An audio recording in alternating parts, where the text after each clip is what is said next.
الكلمة التي ترد دائما هي فرونت. Fraude, c'est un cas isolé. Ce n'est pas une pratique à l'échelle institutionnalisée. يمكن بريتش كولومبيا يستخدموها. لقيت أنا خليل البشير أيوه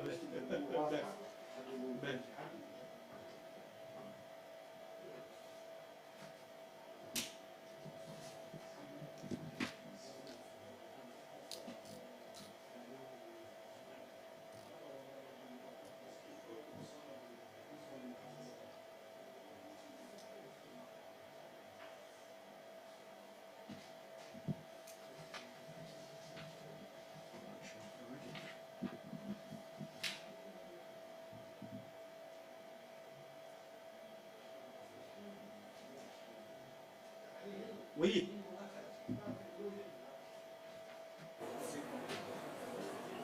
Ah, ja, ja.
يوم 21 من جويليا 2017 هو موعد آخر تقترحه عليكم هيئة الحقيقة والكرامة حول موضوع تزييف الإرادة الشعبية خلال الانتخابات.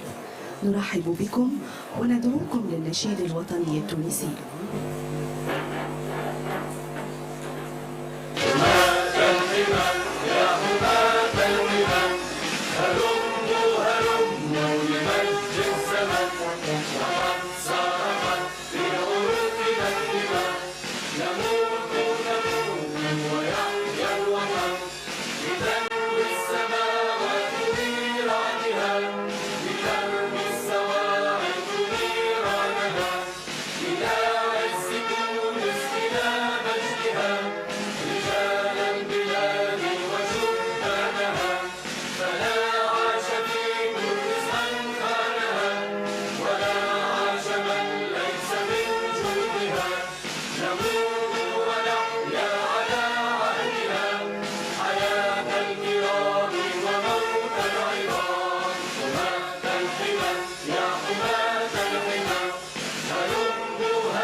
We listen now to the speech by the President of the TDC.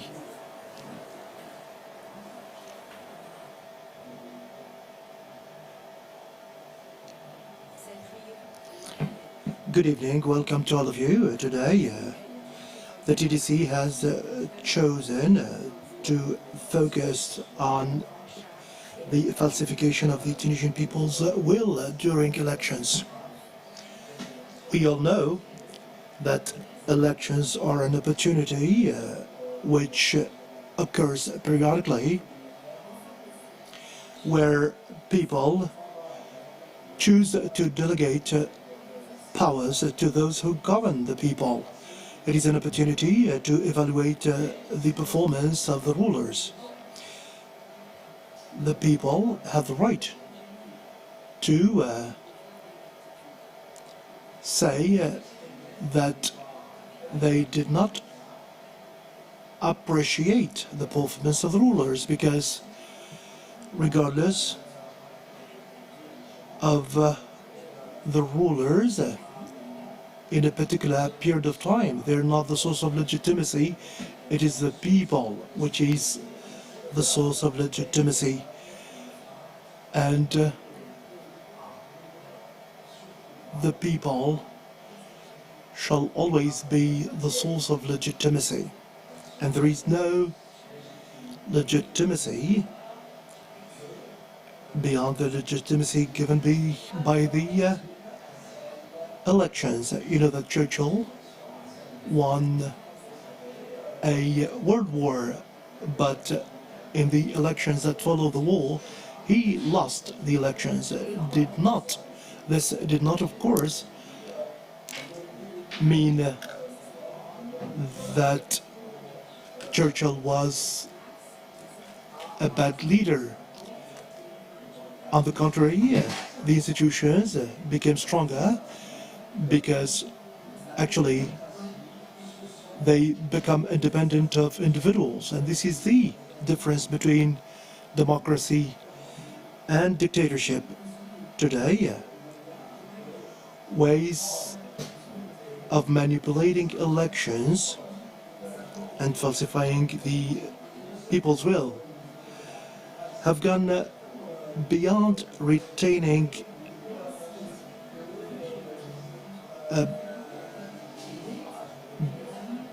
ballots, and now political money is used to falsify people's will. The citizen should remain conscious that he should protect his voice, because this is the only way that a particular country would show respect for its institutions and for the elections. Today we will listen to a number of testimonies by people who were the rulers at the time and who took part in electoral fraud. We will listen also to testimonies by those who were victims to these practices. We will start by the testimony by the former Minister Idriss Kiga, who supervised the first elections which were manipulated and recognized as having been manipulated. So we listen to this testimony first. We welcome you again, and we invite you to keep silent, not to take photos, to keep quiet, and to keep your mobile phones silent. Since 1980 to 1984, he was the Minister of Interior. So when we used to, actually, at that time, the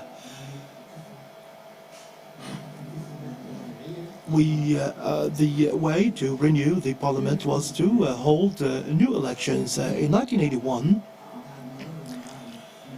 after the very difficult year of 1980 for the government, because that was a year that followed the events in Gaza, following which the government was changed and Mohamed Zali was appointed Prime Minister, and at that time I was an ambassador of Tunisia to Germany for 4 years. Bourguiba at that time invited me to become the Minister of Interior. Taib al-Bakoush was at the time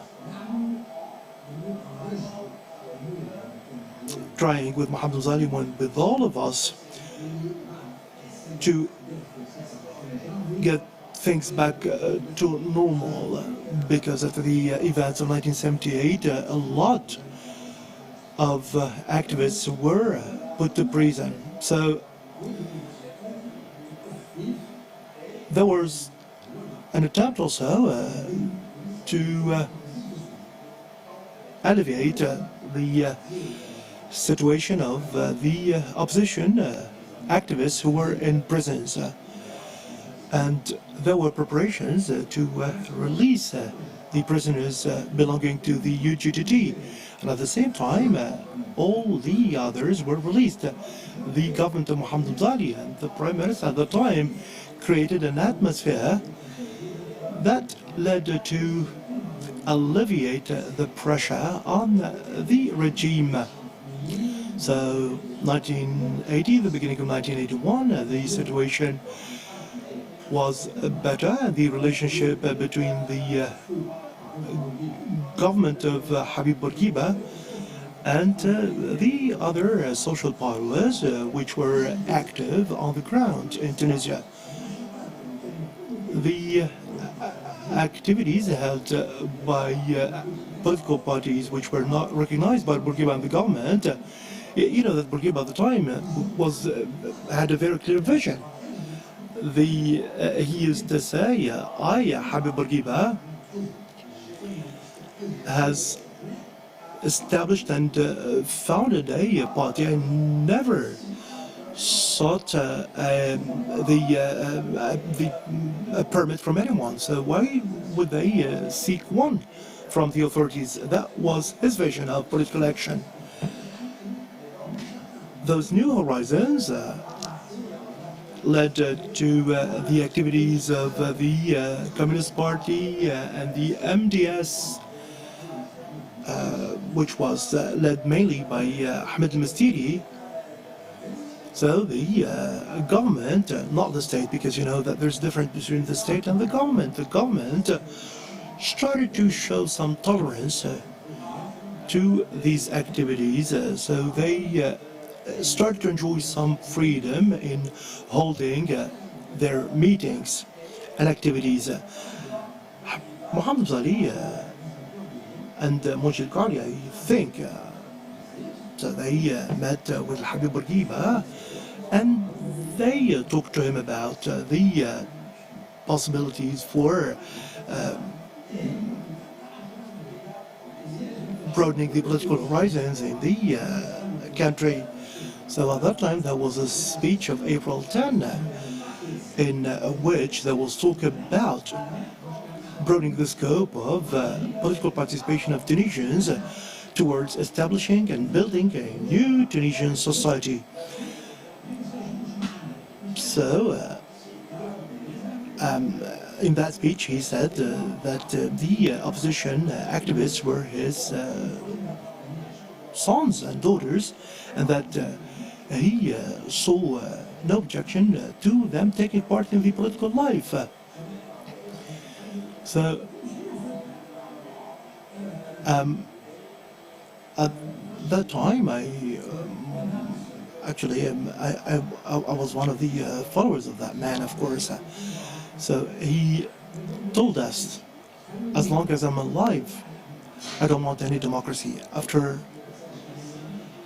I die, you can do whatever you wish. So as long as I'm alive, I don't think that democracy is something necessary to improve the situation of Tunisians and help them to become a developed nation. So I talked to Mohammed Zali about this, and I told them that they should be cautious about this. Mohammed Zali, I told him, before we engage in this electoral process, we need to change the legislation. And he asked me why.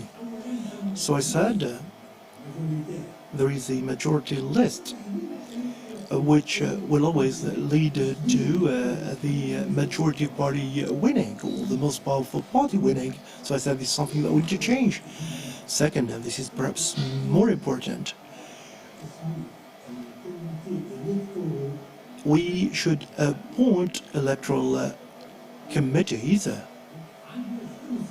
where every polling station should have someone to manage its operation, and that's at the level of the delegate.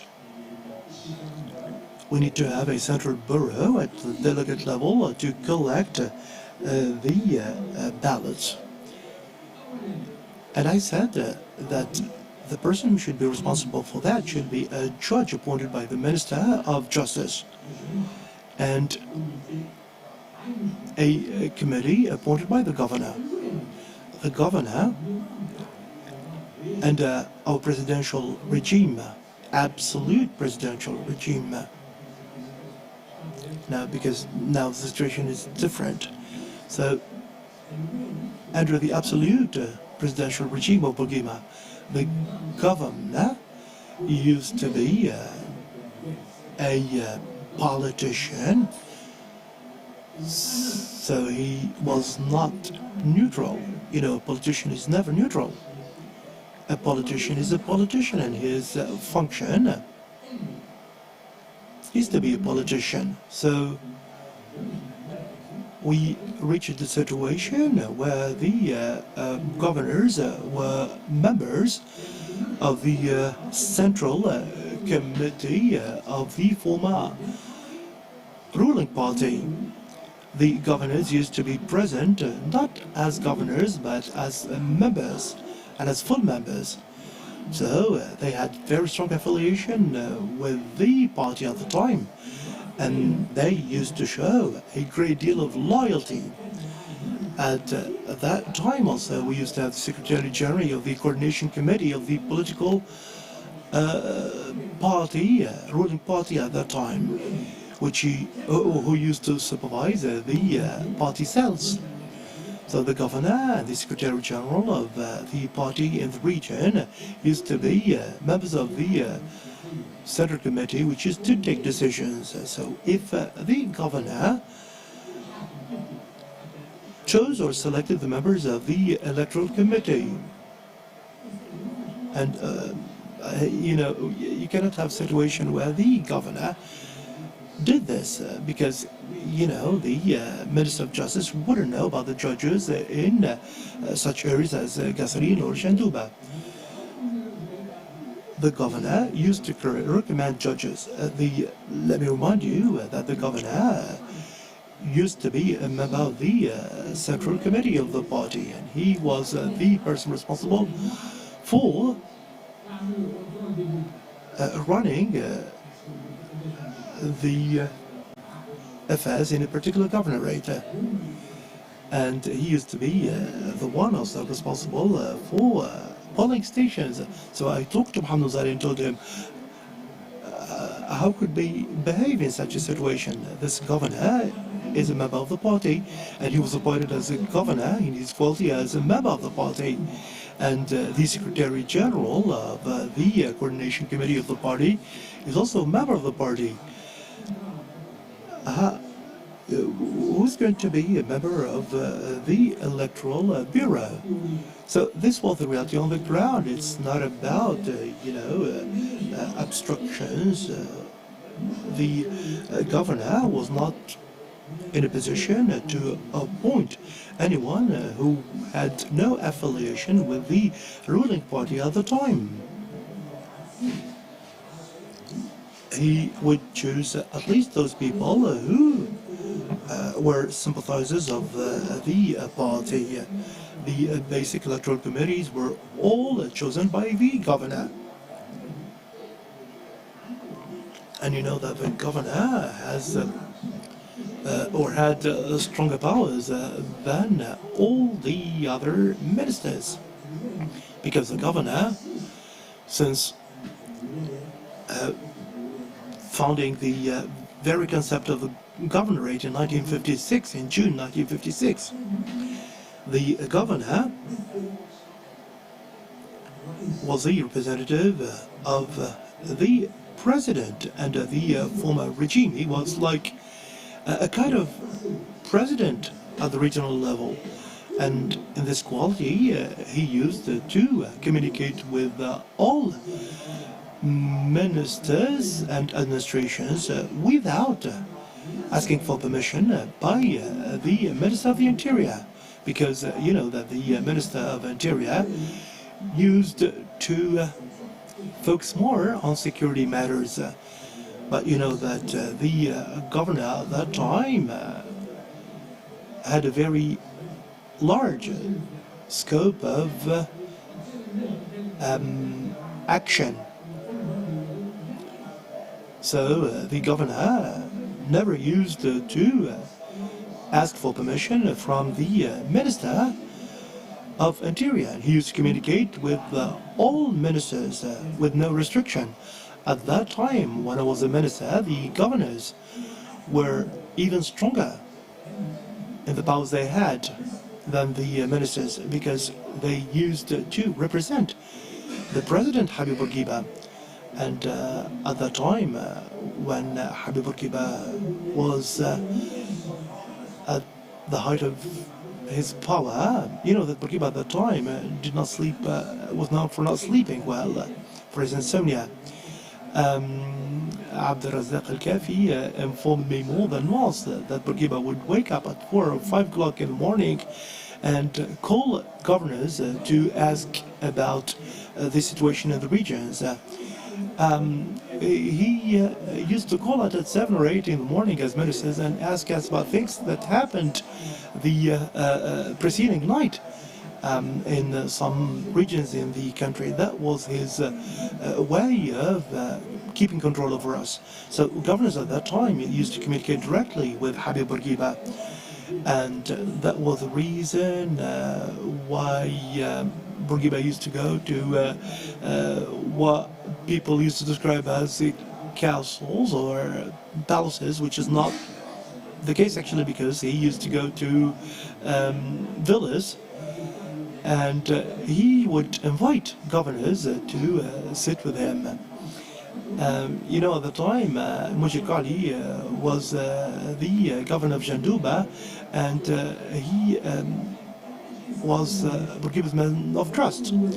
So the direct communication between the president and the governors, and also the prime minister at that time, Mohammed Mzali, late Mohammed Mzali, he,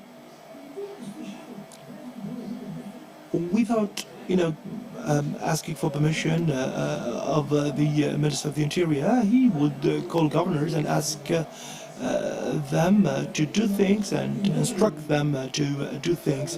The Minister of Interior was like a administrative coordinator of governors, and also the Minister of Interior was responsible for the National Guard and the police. So at that time I suggested that things should be changed.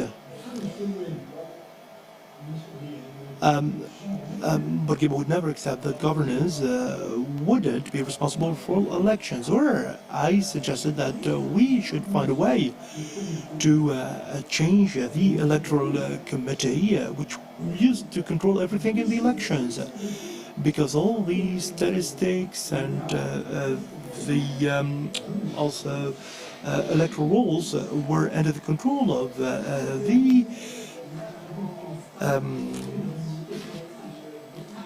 and of course the ministers at the time didn't sign anything. The governor was responsible for signing the electoral rolls.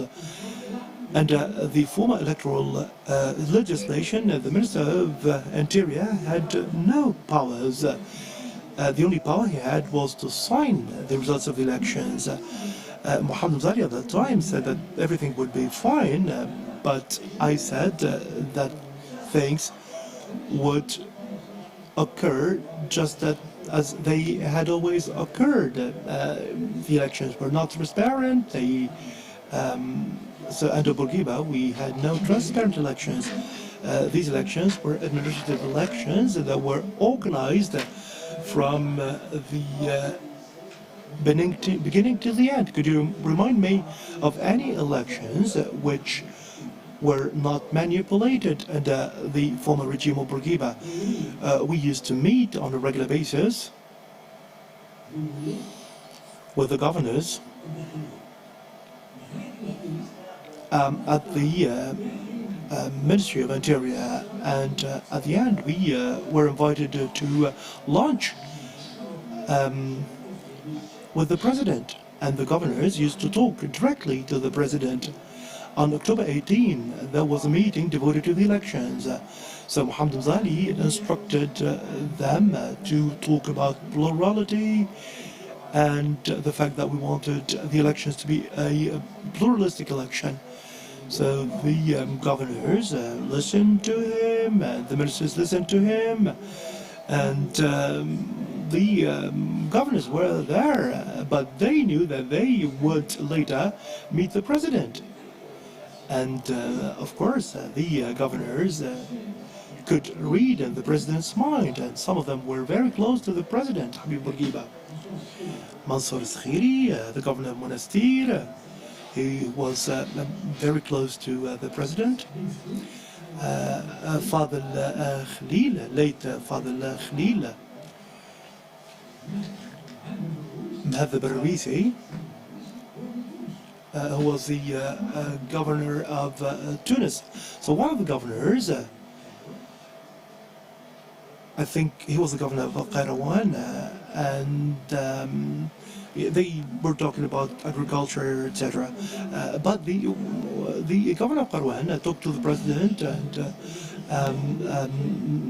told him that in Qayrawan there were some illegal activities, and that some people were talking about presenting their candidacy and winning the elections.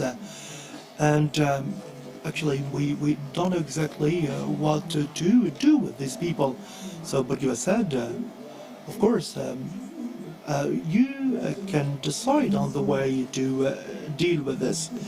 But he said also, I can't imagine that under my rule, any group of people like Ahmed Massiri, for example, and he mentioned the name of Ahmed Massiri immediately, would win the elections and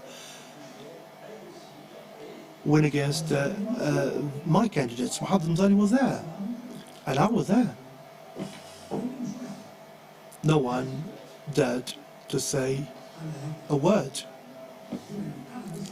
You know that Bourguiba was a frank person, and he said things the way he used to do. After lunch, we left, and governors, of course, each of them understood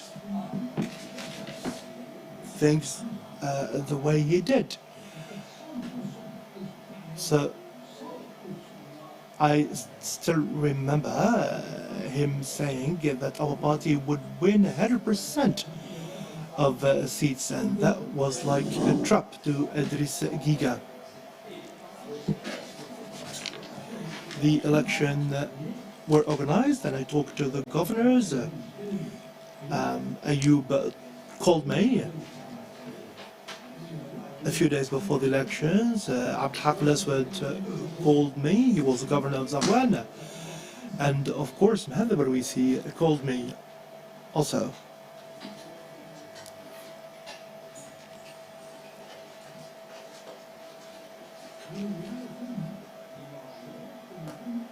They told me that there was a feeling that the opposition was more active than usual, and that the situation was quite different that time. Abdelhak Al-Aswad and Father Khalil, I told them that you should behave.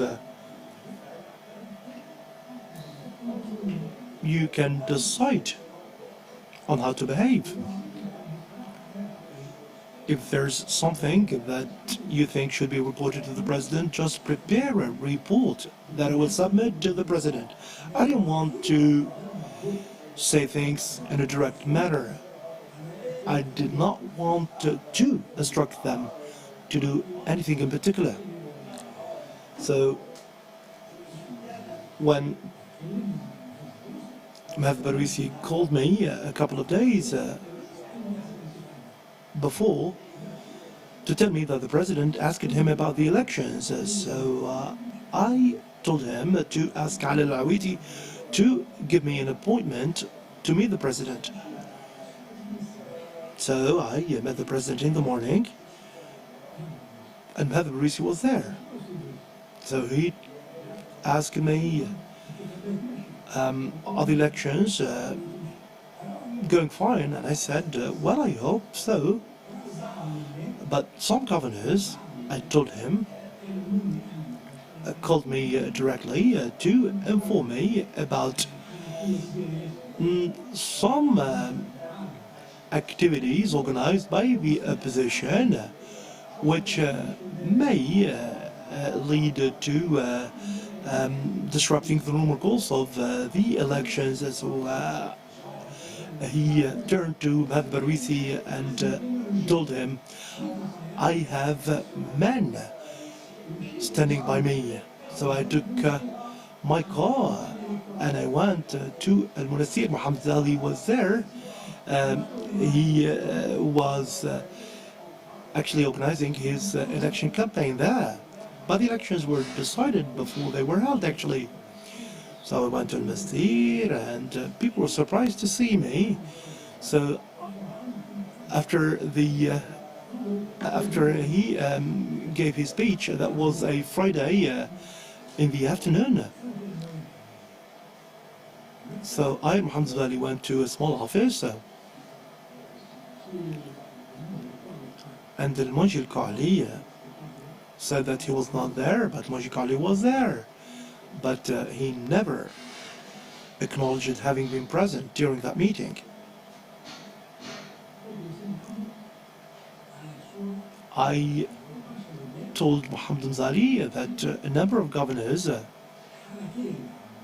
informed me about the opposition organizing activities that could be some sort of surprise to the party, and the president may not like that. So he asked me, what should we do? So I said, we should go, the three of us. You and Munji Al-Qa'li, we should go to the president and tell him the truth. And we could tell him that if the opposition won some seats, we shouldn't mind about that. So Mohammed Zghali told me that he would never go to see the president. And he said that he was engaged in the campaign in Monastir. So I replied that we should go and see the president, and insisted on telling him about this possibility. Mohammed Zghali refused.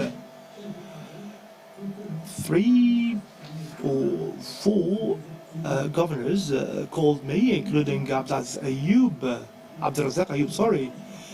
And I said again, do whatever you think should be done. You are the governor, you know the president, you know the prime minister, you know the party, you know everything, and it's up to you to take your decisions. You have appointed the members of the polling stations, and also the ballot counting offices, and you know that ballot counting offices are the most important ones. And in the capital Tunis, the opposition won less than 3%, and since that day and till the revolution, the opposition never won more than 3% of the votes. Maybe 15 elections were organized, but you know, they never exceeded 3%. Idriss Giga wasn't at that time the Minister of Interior. The Minister of Interior couldn't play with the figures because the ballots were not my responsibility, actually. At that time, the Prime Minister, which promised to the opposition that the elections would be free, and I was never been there, he fled to Paris on the ballot counting and election result day. He returned a couple of days later.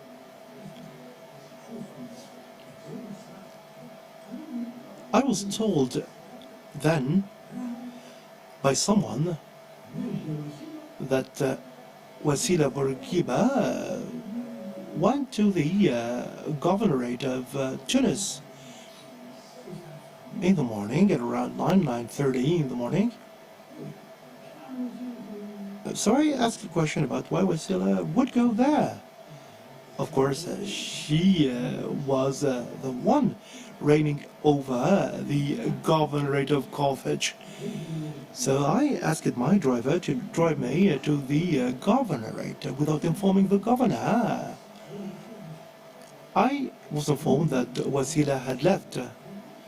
The clerk, or one of the clerks, informed me that the wife of the president had left.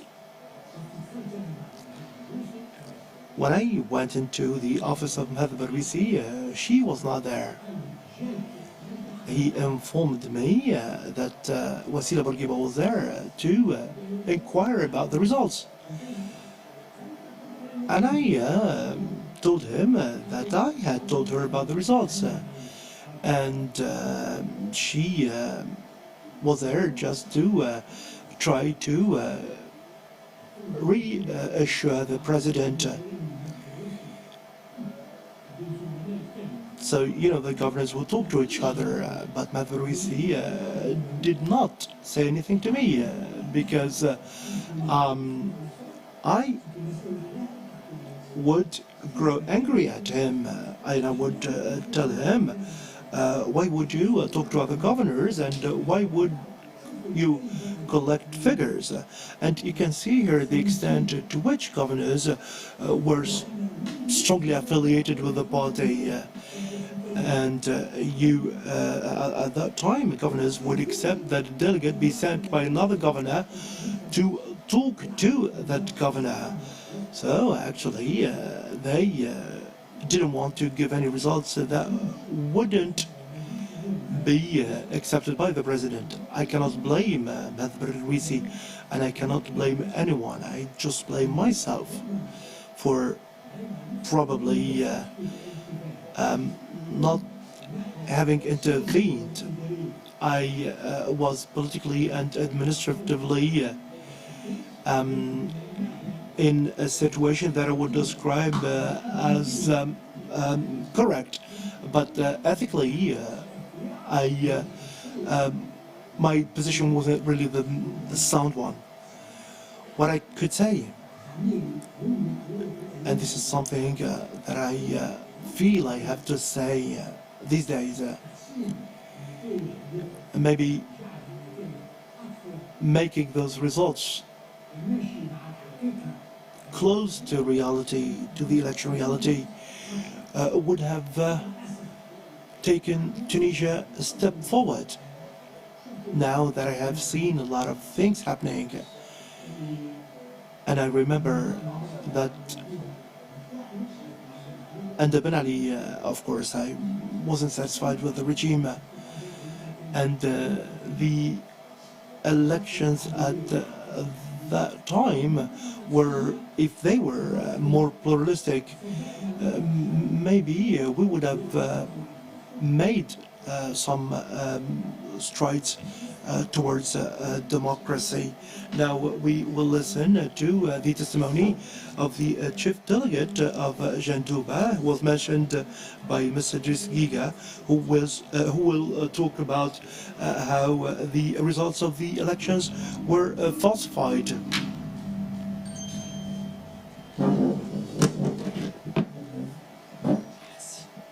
شبيه هذا ما يخدمش ولا انت خرجت من بالكش دي النوتيس هذا ما يخدمش هذا يخدم لاباس عليه دونك كنتي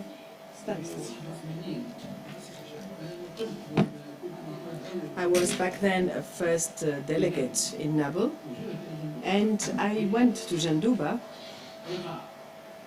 as a sanction. It was a sanction for me. And when I was there were the elections of 1981.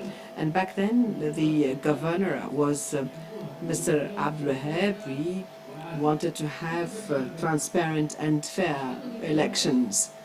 And personally, I had meetings with each and every delegation, with each and every delegate, and all members of electoral polls, and all administrators. I was all the time explaining the electoral law, what was meant by transparent and fair elections, and what it meant to have electoral campaigns by opponent parties. And as you can say, it just took place the way everybody expected them to take place. On the election day, we wanted also to have all the necessary conditions for the elections to take place. At 6 p.m., because I am first delegate, I asked other delegates to bring the minutes to the governorate so that the counting didn't take place in the delegations. but rather under my own supervision or oversight and that of the governorate and the Secretary General, so that we avoided any kind of manipulation. And we started the counting in the meeting room of the governorate. We had the list of the party and the list of MDS, and we started the counting. Maybe after the something like 8:30 and 9, MDS simply withdrew themselves. They simply went out and they left us with a list of the party. We continued the counting. Then we had instructions saying that MDS results must not exceed X number, meaning they must not succeed. And then they must not go beyond 10% and 15%, and then eventually it boiled down to 3%. Now, because we were obviously, I wanted to have minutes signed by everybody, and they sent someone from Tunis to tell us, this is what you have to do, nothing else. And this is what I mentioned in the report. He came from Tunis and not from the ministry. The ministry were talking to us by the phone, and it wasn't the minister. Not the minister, but people under the minister. We eventually came to a general counting, following the procedures, and this is the one we gave. It has nothing to do with reality. Personally, I felt like disappointed, because for 1 month I've been holding meetings with all concerned parties. Eventually, we just gave results that were completely fake. That's why I felt it was my duty to keep the minutes of all the meetings I had, so that they are not lost, and to keep them for history, for the memory, thinking that perhaps one day someone would care and dare ask the question. Before the revolution, Mr. Mohammed Zali, Mr. Driss Giga announced that the elections of 1981 were fraudulent. I kept the minutes, and when the revolution took place, I thought it was my duty to give back to the state what the state owed. And it was the first time I did the counting of the general results. And that's when I did the counting. And I found then MDS were not winning, but they had a very good results. And the statistical counting is within the archives. And actually, I felt that one day the truth had to come out, and everybody had to know what happened back then. And with proofs and evidence, and not simple talks or allegations. And that's what I wanted to do. The fraud, the minutes you have in the National Archives are the original ones. Mr. Abdelrazak Ayoub, the governor of Jandouba, did not accept this either. So much so that the first day he simply went to try and rest. He left me by myself.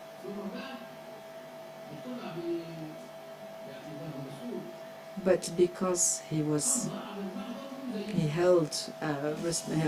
responsible, he had a position of responsibility, he had to sign under a fraudulent report. This is something of which I am until today ashamed, and that's why I kept it for the archives, to try and reduce this feeling of shame. The Commission of Truth and Dignity had the occasion to lay hand on these minutes and reports for the governorate of Jandouba. When the results were announced, they were as follows: 95.9 for the party and 1.90 for the MSD, whereas the real results were 52% for the party, whereas MSD 46.3. Completely different, as you can guess. Now we are going to hear the governor of Tunis, the testimony of the governor of Tunis back then, Mr. Mahad Barousi, to tell us what role Madame Moussila Bourguiba played and how decisions were made. Please, we would like you to keep your mobile phones shut and silent.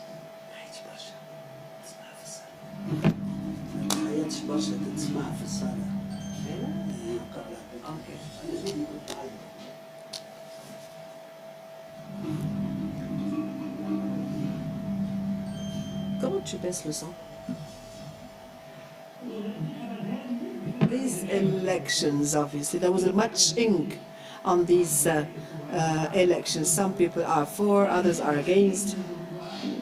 A lot of talk has been made about these elections. First, because there were many lists, and it was the first time in the history of Tunisia, well, the second time actually, but after the 60th, this was the main one following this first attempt.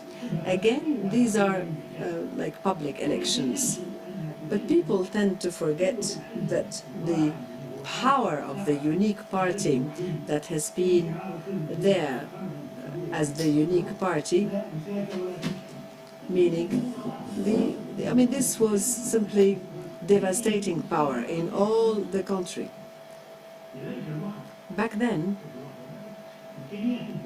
the power of the state and power of the party were one and the same, and many of the transgressions and violations, whether legal or constitutional or any, came from this confusion. At the level of the local level, the capacities of the governorate and the capacities of the electoral constituency were the same, because my boss was the Minister of the Interior, and on top of him was the Prime Minister. Back then, and considering the long disease of the leader, Bourguiba had a long agony, so that the prime ministers after Bahi Ladra, we had Mr. Hadi Nouira and Mr. Mohamed Mouzali, they had authorities that went beyond the authority enshrined by the constitution because of the half incapacity, or 50% of incapacity for the president. And the prime minister was the secretary general of the party and the president of the party. Bourguiba was following, President Bourguiba was following from above. For him, it was simply unimaginable that anybody could contest his power at the end of his life in his country, in his Tunisia, because he just considered Tunisia was his.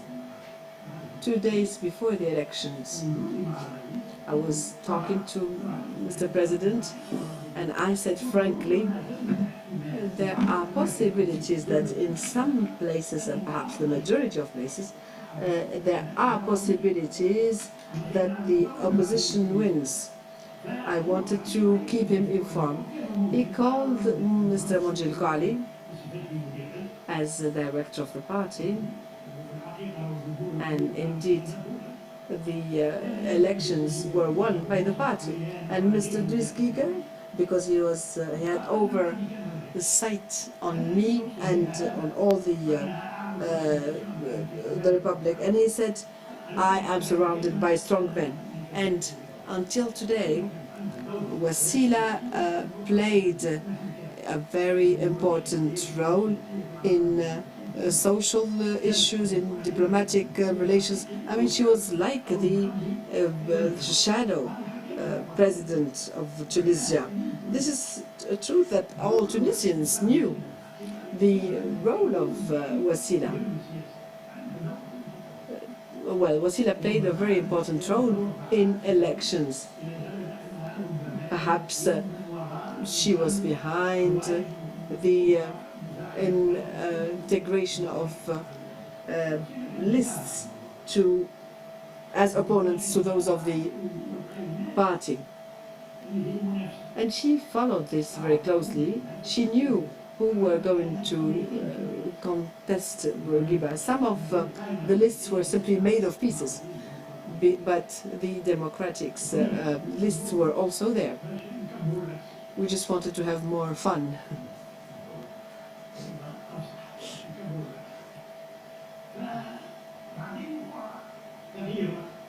And then there was a change in opinion. She was behind the multi-partyism and the existence of lists as opponents to those of the party. And they came together, and they were the group of those who came out from the Congress of Monastir. And there was even what you may call political manipulation, saying that if you bring X number of voices, I will give you a party. But then, when things became more serious and the deadlines became almost visible, people simply didn't want to carry on with this agreement. All of these details were unknown to the late Bourguiba. In the Congress of the party before the elections, this was an exceptional Congress. In the Palace of Congress, he gave a one-sentence speech.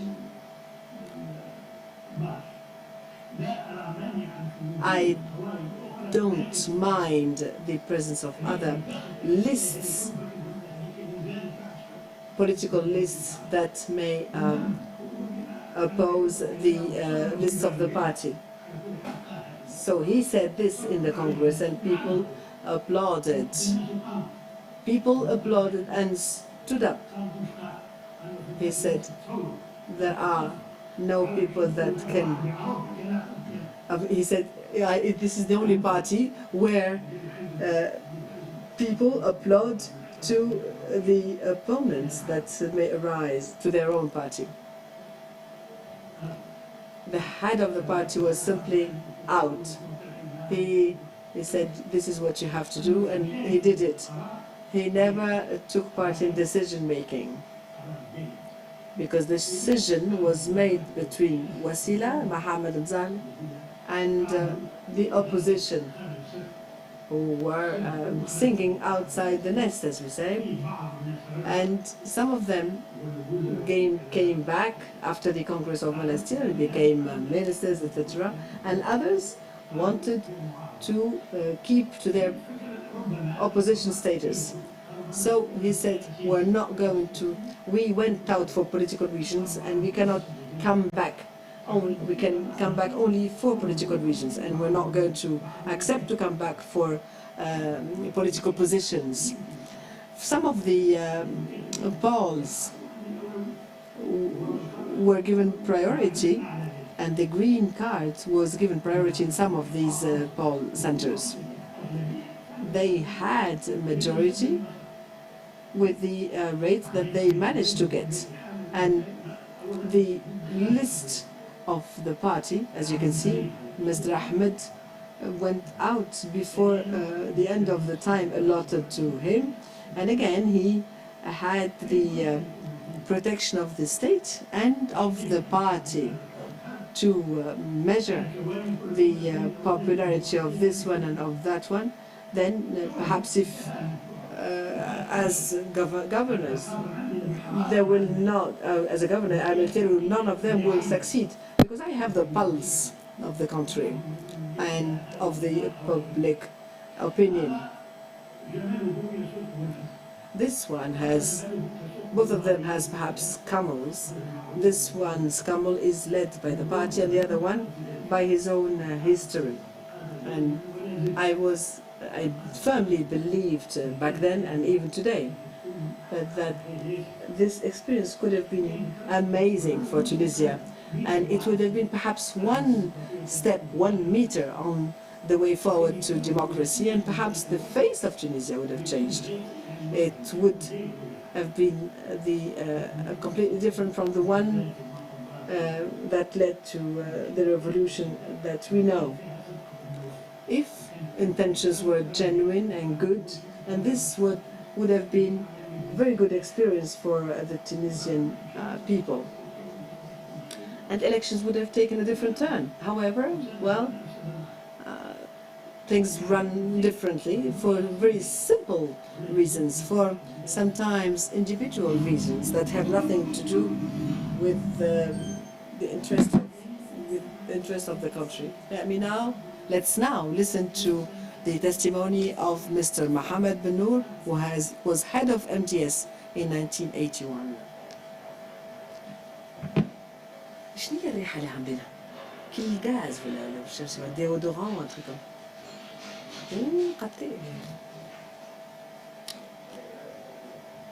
وين محمد بن نور؟ جاي شخصيا أنا.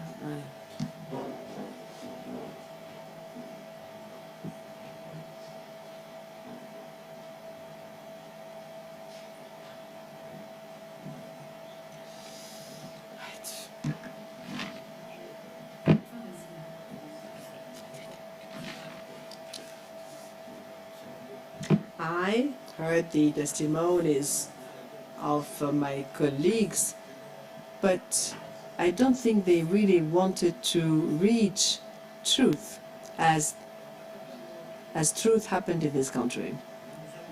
I do believe that the conclusion drawn by Mr. Mhadhab when he said that the face of Tunisia would have changed if we have taken those elections, I believe this was only half true, because back then even Ben Ali wouldn't have taken power. All the political class of the party fought against Ahmed Messiri within the party itself. The Congress of the party of 1971 was in favor of political change and evolution. It was the first steps of democracy in the management of a party in power, so that all the institutions were to be elected and not appointed. It was fought against in the framework of political struggle in the context of the president's long-standing disease. Ahmed Messiri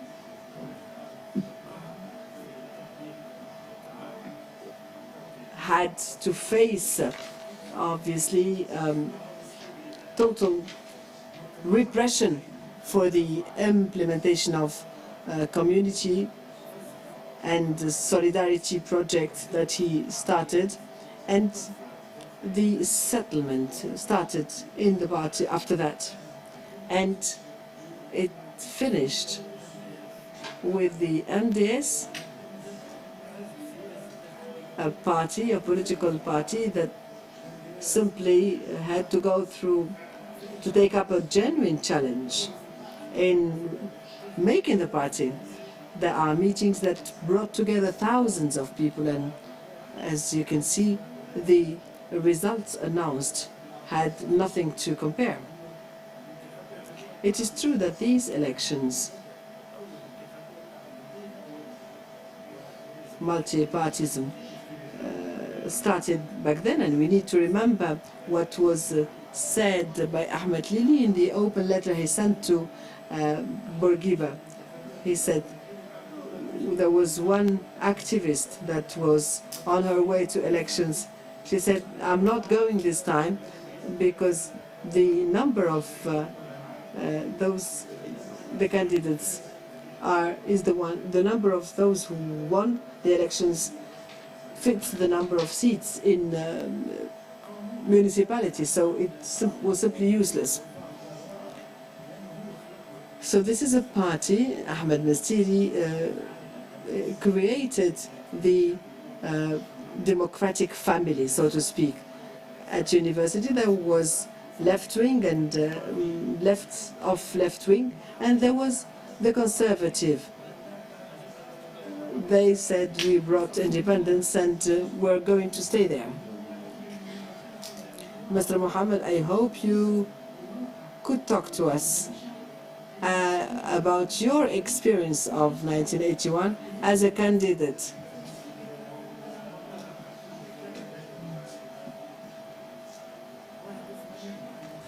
In 1981, when we had the elections, Mr. Muhaddab, he said 2 days before the polls, the decision was made to put an end to this experience. The campaign took 15 days. It is true that we put an end to it in the first week, but it worked correctly only the first day. But starting from the second day, there were different sorts of obstacles concerning the rooms where we were going to hold meetings, security forces that were throwing stones at us because they noticed that citizens were rushing to attend the meetings. And again, the radio and television were outlets that had a genuine impact on citizens. And it gave a strong push to the green card, green bulletin. And this shows,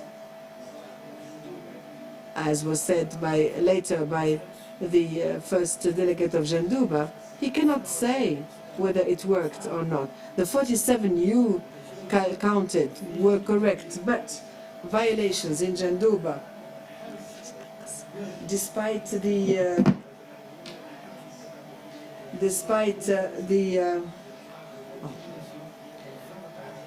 violations and the intimidation and the bulletins themselves,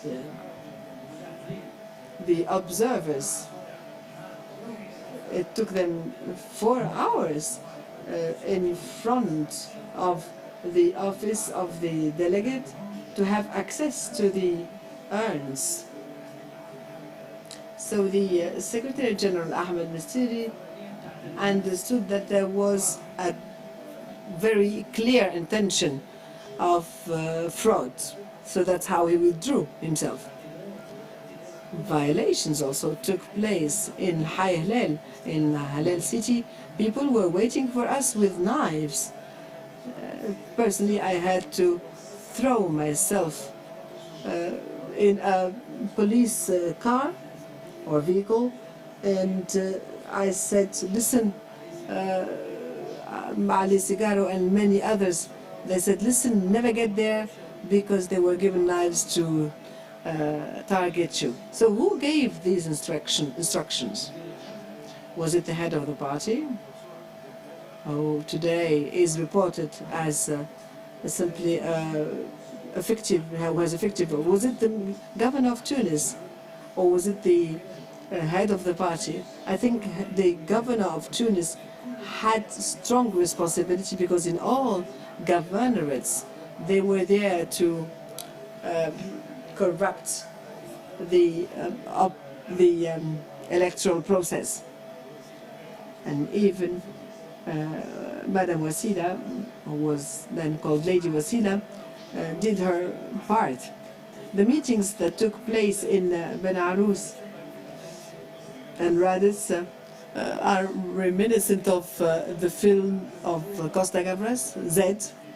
So it was also under the eyes and ears of foreign journalists. There was only one within the government that helped not only MSD but all parties, all democratic parties. They simply wanted to bring to the light this will to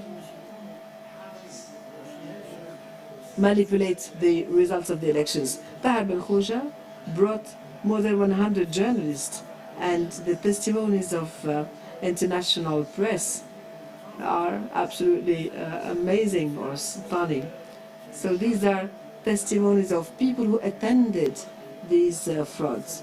They said, this is France Inter in 1981, saying that the opposition could not get a single seat from 162 in the Council of the Deputies.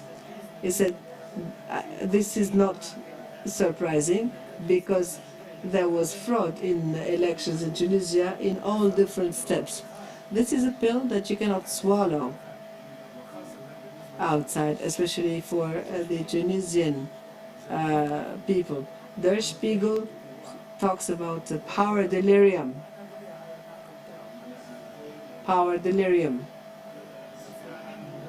In many electoral constituencies, the authorities help the security forces so that they pressurize electors to vote for the red bulletin. With some, they had something in Der Spiegel who saw this. Some had 60 bulletins at the same time. Der Spiegel asked one of the students who were more realistic in their approach to the whole electoral process. And he said, when someone enjoys power for years and years, why should they give up voluntarily such privileges? In the constituency of South Tunis, Der Spiegel saw how some polls were closed. So yes, the presence of international press insisted on the fact that this was not done amongst, people from the same community, but rather under the careful or under the eye of the foreign press and foreign observers.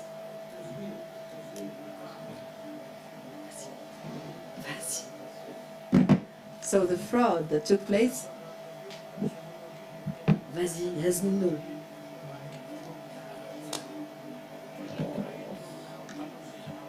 So they invited us and they asked for help in the Ministry of Interior. They did not say who told them so, the Minister of Interior, or who were the persons who decided in the Ministry of Interior that we would get 3 and not 5%. What was not acceptable at the time was that Ahmed Miztiri, who was very well known in the country and outside of the country, and whose meetings were full of people. Mohamed Miztiri obtained 1,200 votes, which was ridiculous. The thousands of people who attended the meetings of the party during the election campaign, and before that he started the campaign in Medellin, and that led the authorities to be upset. Of course, his speeches had a very strong impact on the public opinion, was harshly beaten. We were given a actually the culture house in Belarus. But a few hours before the meeting was held, they informed us that the room was no longer available, and they replaced that with another facility in Belarus. We found the same people whom we met in Hayalal. They were transported. Who the person was responsible for that was Abdullah Bouchnak. Abdullah Bouchnak was very well known at that time, and he was instructed to interrupt our meetings by the governor of Tunis. Actually, we protested because we told them that people were invited to come to Belarus. And it wasn't possible for us to inform people that we changed the premises. And no one was allowed to get in the room. And the doors were locked by some people. So actually someone came to me and started to beat me. The photographs were shown in Jeune Afrique, for example. That was quite ridiculous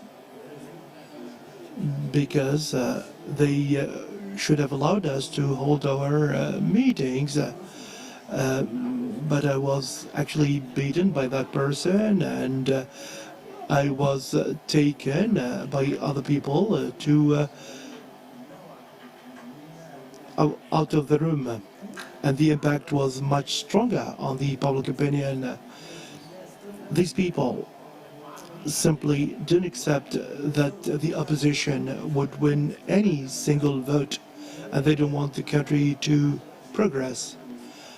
I believe that even Mohamed Bouazizi, who under Ben Ali suffered a lot, he most certainly thought that Tunisia would have gained a lot if the 1981 elections were transparent. I don't know whether you would allow me to speak about 1989. I would ask you about counting the ballots. Yes, regarding counting the ballots, the observers were in front of the office of the chief delegate. Of course, so there was a lot of ballots which were not ready at that time.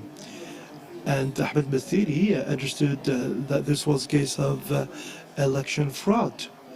Not only the MDS, but the Communist Party at that time, led by Mohamed Harmel, and late Mohamed Al-Haj Amr did not attend, but Mahmoud Al-Tunsi represented that party from South. I think that he was a candidate under the Popular Unity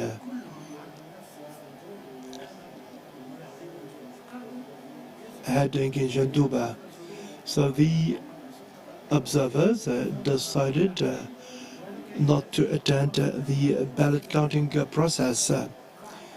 The authority didn't appreciate that because they wanted some observers to attend,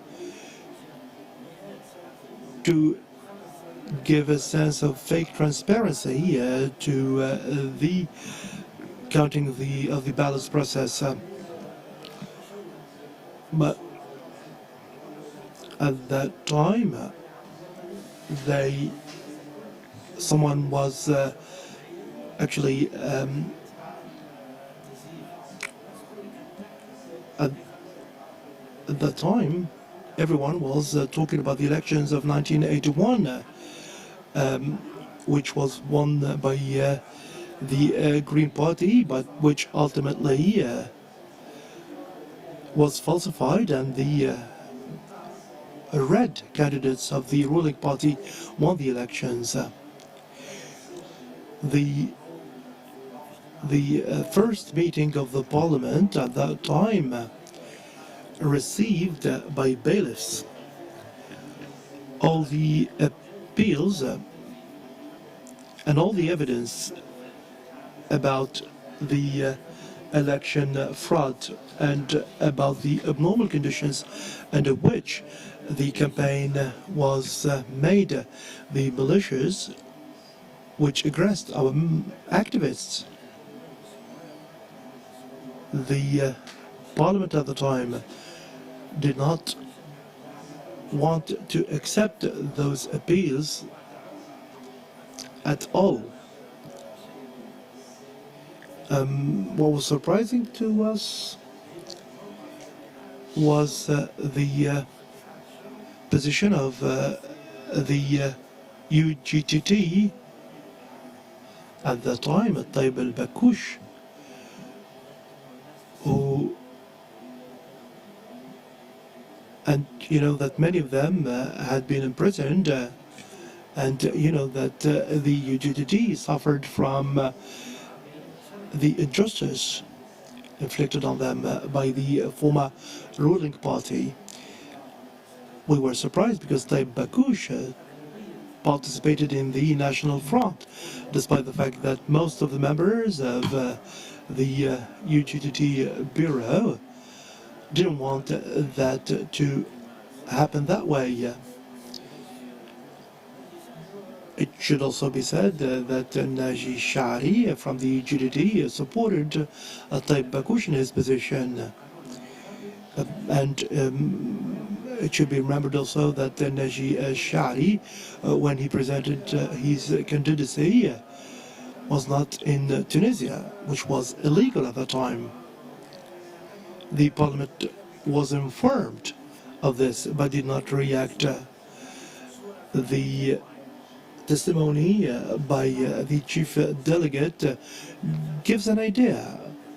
So he said that in 1981 that what happened did not influence the results, but at the time, and then some people in the UGTT called for those who became MPs from the UGTT to withdraw from the parliament. That atmosphere undermined the legitimacy and the integrity of the elections, and that led to political parties and activists,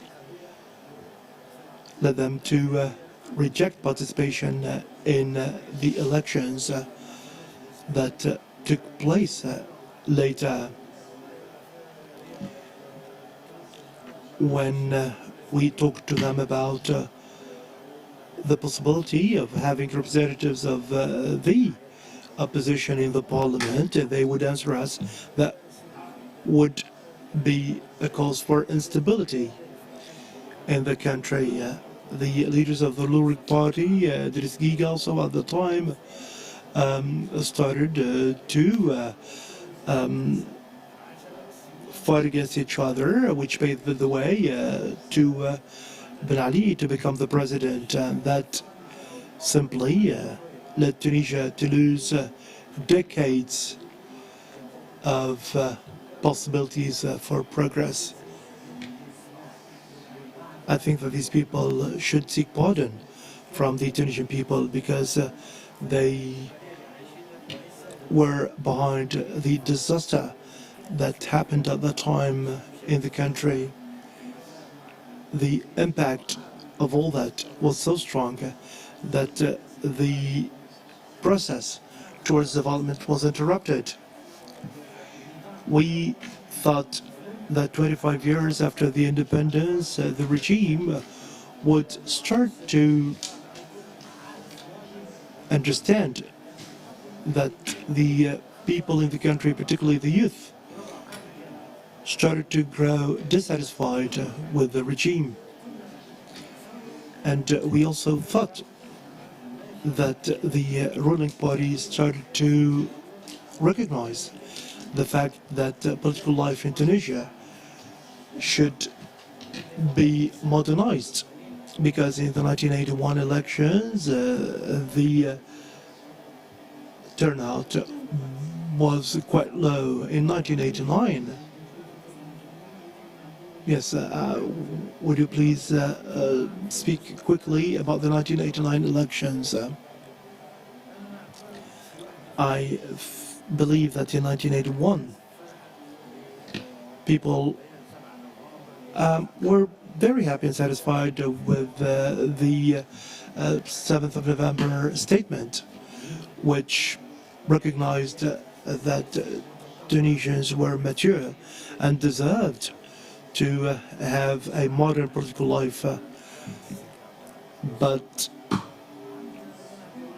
immediately after that, Ben Ali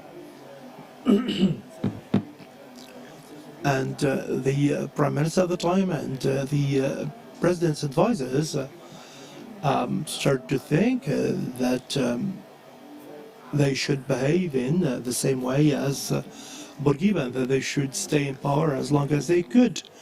So Hadi al-Bakkouch, instructed by Ben Ali, maybe he was convinced of that, because you know, if someone makes a suggestion, that means that he is convinced of that. So what they did is that they proposed an alliance.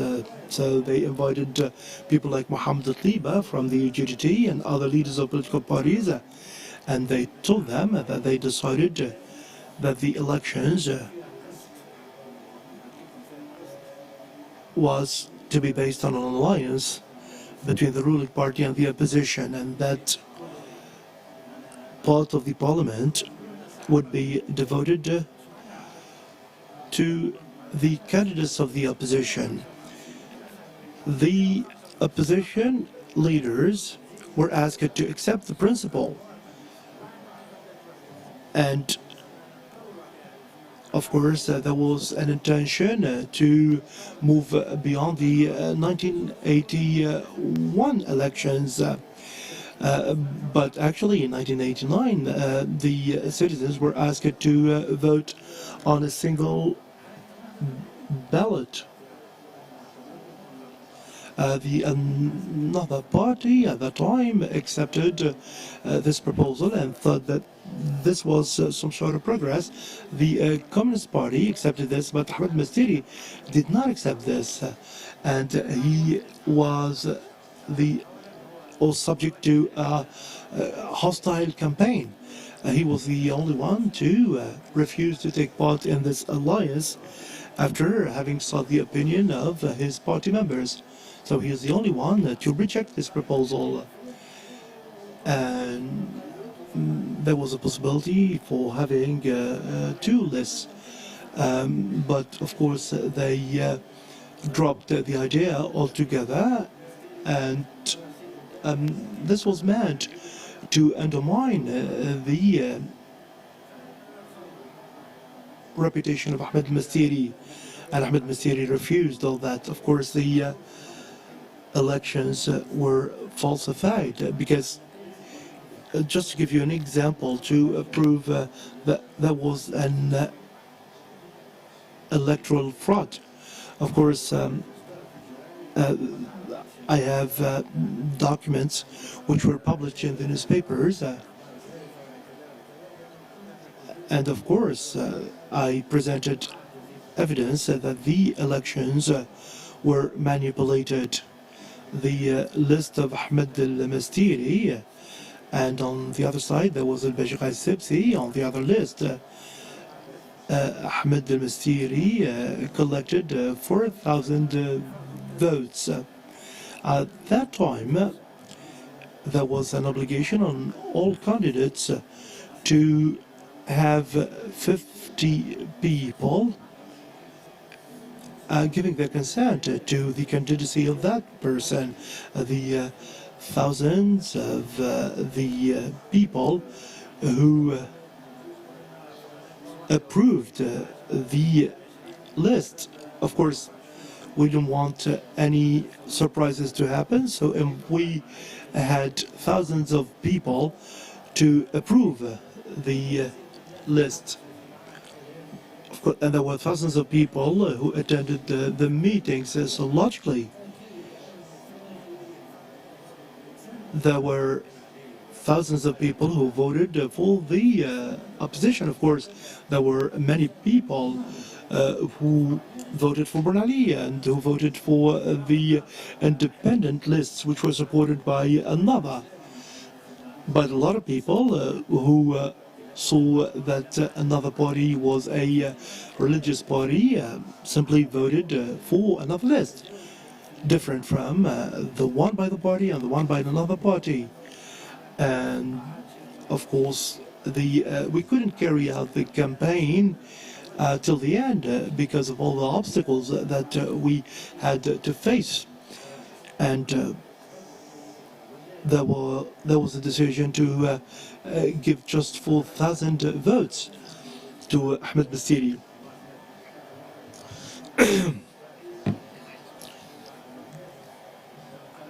The decision regarding the number of votes to be won by the opposition list was a decision made prior to the elections by the authorities and by Ben Ali. I think that the 1989 elections, let me read 4 lines which were said by a 13-year-old girl at that time, who sent this to me just to talk to you about the hope that young people had at that time. I think that she was a high school student in Najil Basha. This was a poem by that young girl. Tears, I feel tears come to my eyes because these were the hopes and dreams of young people. Should or would these elections bring democracy so that the fate of Tunisia change and that we feel dignified?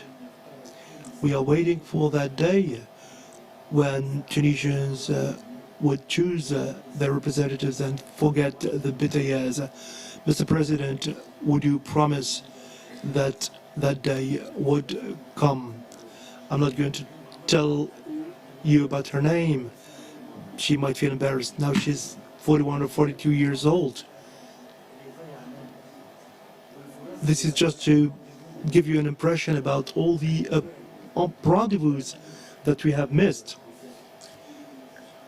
Many of those people have been imprisoned, and they are witnesses to the period of transition. It was like an earthquake, and we have seen martyrs like Shukri Belaid and Mohammed Ibrahimi, the soldiers and the policemen who have died to defend the country. Ben Ali would or shouldn't have become a president in the first place, and Tunisia would have become a completely different place, a democratic country that would become like those developed countries. A lot of activists suffered so much, both men and women. And I remember a lot of women activists who stood to the oppression of the authorities at that time. I would like to tell those people who falsified the Tunisian people's will by stealing their votes. I think that today what we are going through leads me to say, Tunisians, when elections happen, and we shouldn't forget this, remember in the last elections, a party which had never been present on the scene won 13 seats using money, to buy votes. This is not the democracy that we have made sacrifices for. Thank you very much, Mr. Mohamed Banour. Now we will listen to a recorded testimony which will simply supplement the testimony of Mr. Banour. This is about political violence during elections, and you know that international standards provide for the fact that without peace and stability we cannot talk about transparent elections. In 1981, the candidates were subject to a lot of violence. Of course, I'm talking about those who are not candidates of the ruling party. Now we will listen to the testimony of Abdurrahman Ladgham, who at that time was a young member of the MDS party. So let's listen to this testimony.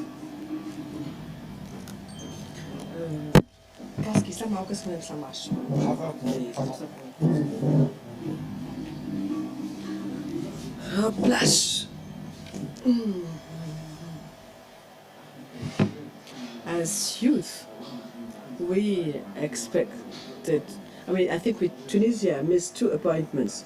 The first one with democracy, right after the elections of '56, and the other meeting, or the other appointment rather, was after the Congress of the party. But back then, I think President Bourguiba didn't understand the claims of the people of Tunisia, but also of the partisans of his own, the members of his own party. This was a new period, and we were supposed to get slowly and into democracy. He said he didn't mind. He said he didn't mind that political movements now joined the political scene. Now, we know Mr. Ahmed Mastiri, and we know his past and his history, and many of my friends were following the same line. And back then, I attended the meeting of the National Congress of the movement on the 30th of August 1981, where announcement was made about participation in November 1981 elections. The meeting that took place in Bardo was really good. Nobody, came to prevent us from holding that meeting. There was no power cut as usual, nothing like that. And from the third meeting, however, doors started to be shut, but simply the places where we were supposed to have the meeting, like the school, was simply shut and no keys were found, and we had to stand there for hours and hours on end. And the number 4 meeting took place in Bousselsla, in La Marsa, where, yes, we were faced with power cutting and impossibility to use the microphone. And I went out together with my colleague to see why the loudspeakers wouldn't work. And we simply found that there was a car talking to the police men in front of the school, and we went back to the back door, and this car joined us. It was a very small road. Only one car could go through that road. At the beginning, we didn't make the connection. In the last minute, when we understood that they were heading towards us, we simply stood very close to the wall, and we managed to survive. And we talked to the police guys who were in front of the school, and he said, "Listen, we haven't seen any such a car." We said, "This is the number of the car." Well, they took the number, but nothing happened afterwards. We heard afterwards that there were attacks on the list of Tunis Benarous, and the nose of one of our colleagues, the nose of Mr. Mohammed Benour, was broken, and he came to me, to my place, and he was scared to death, actually, because the ones who hit them really wanted their death. So I took him to the hospital because this is my specialty, but I could not exercise this in that hospital. This was a carcino hospital where we could not exercise in such an operation. We went to Charnikov, and the doctor I knew there was someone who sympathized with us, but not strong enough to participate. So I managed to convince him to do this operation, surgical operation, and we showed him that I showed him that this was the case where someone simply had a nose broken. Now there was this picture, even on Jeune Afrique, with his nose totally broken. That's how we understood that things were going to get worse. This was the list of Mr. Hamouda, Mr. Mohammed, who were members of this team. So we went and talked to many activists, and personally I was joined by Fawzi Bey Belahsi. We went to Rades, and we understood that we could not drive till the Congress. So we walked on the highway until we reached the square of Rades with many citizens, maybe at least hundreds. We didn't understand who they were with. And in the middle of the square, there was someone wearing blue clothes, Bengali type, with a shishi on his head, and with a maybe 5 to 10 stick which he used on his shoulder. And you had, so yes, obviously anyone who passed within reach of his stick was hit. So we managed to survive, actually, and we got into the place where the meeting took place. We found that there was going to be a problem. Mr. Hamouda was there, protected by many activists, considering the darkness. And together there was Mr. Michel Duré, who represented the Le Monde newspaper. Hamouda Ben Slema asked me to go out and talk to the commissioner to see how we could leave without getting killed or something like that. So I told him that Mr. Hamouda, head of the list, asked you about ways of getting out without being attacked or offended. Mr. Hamouda left. So indeed we talked to the commissioner, and this was one form of protection to us.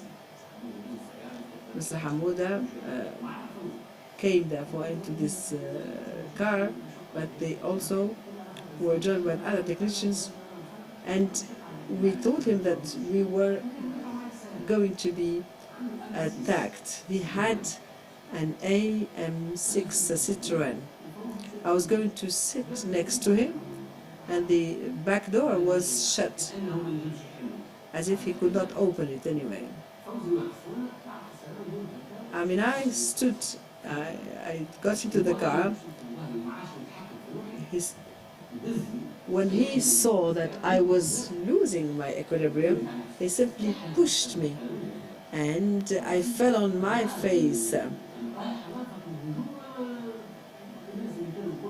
And there I saw the people who were stopped by this security men were simply attacking the room. They eventually found nobody.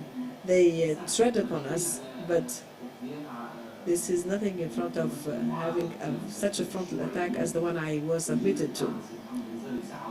Mr. Mohammed Mzali gave a discourse or speech of 1 hour and a half, after, as if there were two electoral campaigns, one that was official and another one that was parallel.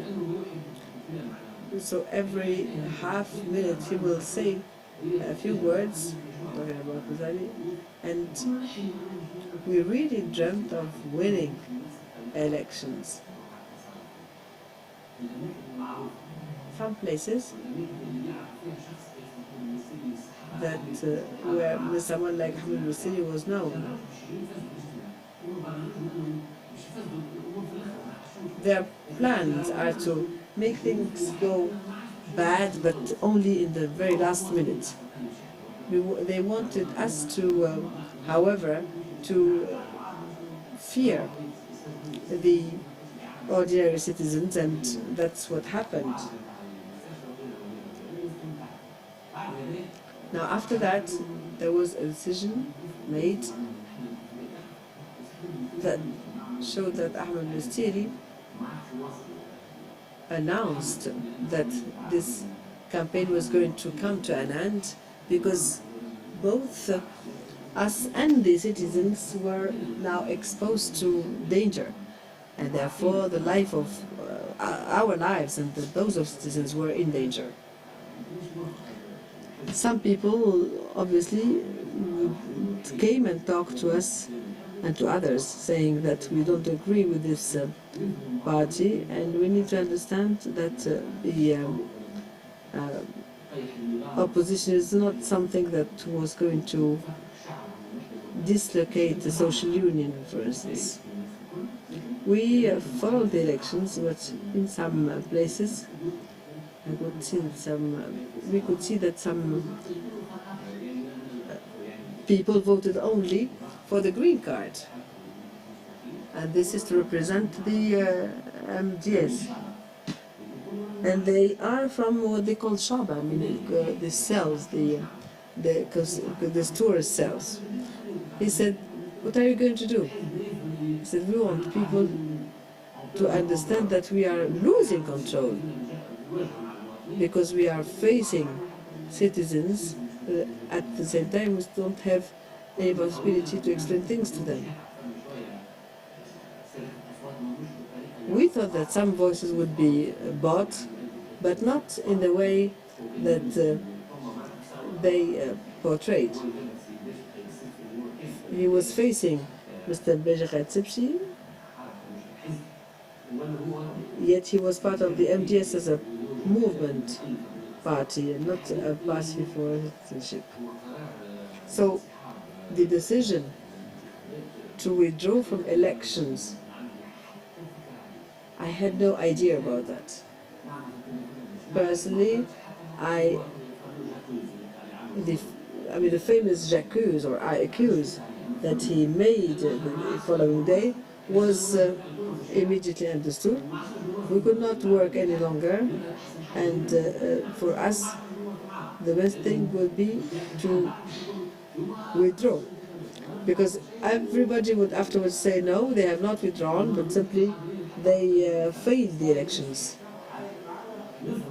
I can understand afterwards what happened, but in all cases this is a decision that is related to a number of important information and back then there was the youth free movement, and the union started having some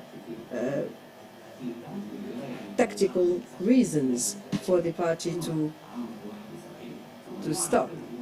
And the third appointment we had with democracy was the elections of 1981. followed by 789, and thank you.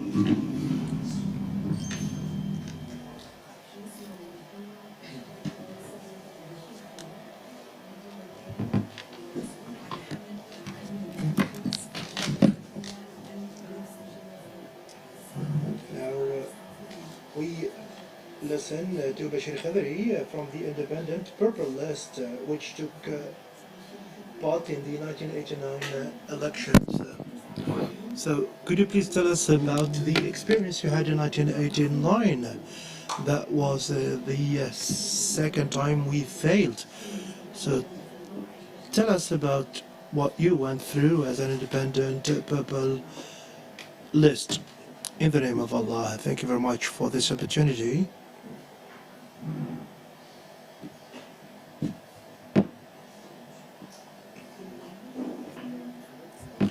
In the elections of 1989,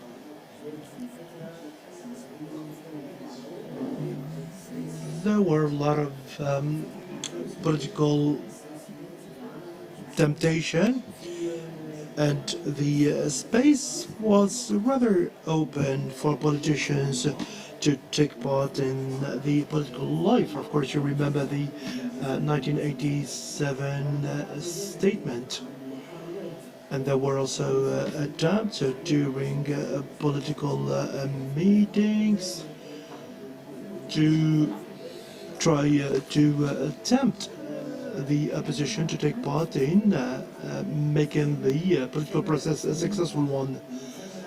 So at that time, people started to grow hopeful that we could achieve democracy finally. At that time, there were lists which presented their candidacy, and there were large numbers of Islamists which, since the beginning of dictatorship under Ben Ali and the 1987 coup, started to feel that they should perhaps take part in political life in the country. And there was some sort of a momentum in that respect. I was one of those people, and because I was one of the disciples of Sheikh Lakhwa, and we were all interested in politics, so I proposed that we now become members of the political landscape in the country in a different way, a new one. The Sheikh at the time was not actually he did not believe that this would finally be the case, but he accepted, and we got in touch with Abdurrahman Al-Hila, the former famous lawyer, and other people, and we were able to have a list that we presented in the Tunis 1 constituency. Abdurrahman Al-Hila, Fakhr bin Salim, Amr Khmila, Habib Khmila, they all came from a legal background. Mr. Mukhtam Akhtar Farjawi, Yahyawi, and Munji Jwini, who represented the governorate of Tunis. At the time also, we published a manifesto which actually echoed the aspirations of the people for a better Tunisia.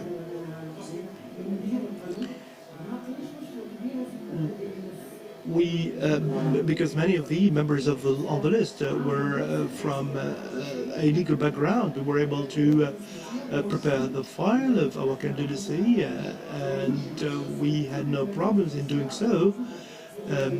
But we also prepared our election observers, because we were present in all the polling stations in the governorate of Tunis. was acceptable at the time. But then what happened is that a lot of pressure was put on the observers because those observers actually became known to the authorities and the families and sons and daughters of the observers were subject to pressure, and many of them just withdrew out of fear. So in order to be able to make up for that, we needed to contact other people. After all the legal procedures were completed, we started to prepare the campaign. In the beginning, there was a lot of hostility on the part of politicians and the media towards the MDS, and perhaps at the time they thought that the independent lists wouldn't have such a strong impact on citizens and that they wouldn't achieve any results. But as soon as we started our campaign, I'm talking about 3 or 4 days into the campaign, the scene changed, and we became the focus of the media and of the ruling party in the Tunis 1 constituency. The first meetings were quite normal, but then we were subject to restrictions and some citizens were prevented from attending our meetings. There were also attempts to disrupt our meetings. Just one example that I would like to give, we were in the culture house in Bab el-Assal, and we wanted to bring Sheikh Lakwa from his home. And in front of the court, we were blocked by another car, which caused us to have an accident. Sheikh at the time felt scared. I don't think that this was not a setup. So we tried to take care of the Sheikh at the time, and we were glad because there were no physical damages.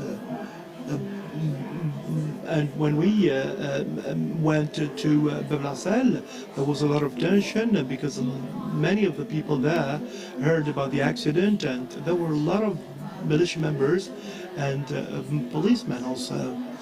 The meeting was ultimately held, but in Al Wardiya, in one of the conference rooms, which we had already booked. When we went there, we found that the room had been booked by the RCD, and we had to go to Jbel al-Wuld, and it was very difficult for us to organize a meeting in the city of Tunis. We were prevented from holding our meeting because we did not obtain the necessary authorizations. There was a lot of pressure on the people supporting our list. Many of them were arrested for hours. And this was intended to make sure that these people did not eyewitness what was happening. There was violence also in Hay al-Zuhur.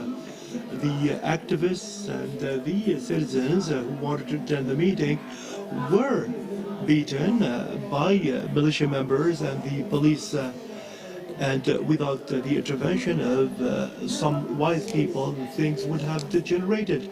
This is what happened in Tunis.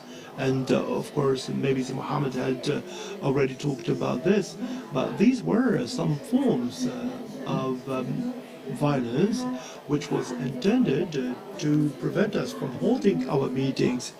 This was something done systematically in order to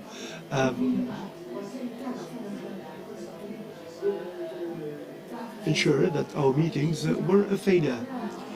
but of course, we held some meetings at that time, and the discourse that we listened to was quite different. In one of the meetings, in the last election meeting, which were held in the Bourset al-Shol in Tunis, that was quite surprising for all of us because we did not think that Tunisians were so determined to ensure that democracy would prevail in the end. In our meetings, we said that this was like a celebration of democracy, and we wanted to push things forward and to ensure that this violence wouldn't prevent us from participating in the democratic construction of the country, because we thought that we could play a positive role in this country and that we could help politicians and all brave men to get the country on the right track. Some external observers estimated the number of people attending that meeting at 10,000. This most certainly led to a lot of hostility on the part of political discourse and the media. We were attacked in our houses. I was arrested for half a day or more, and one of the members on the list,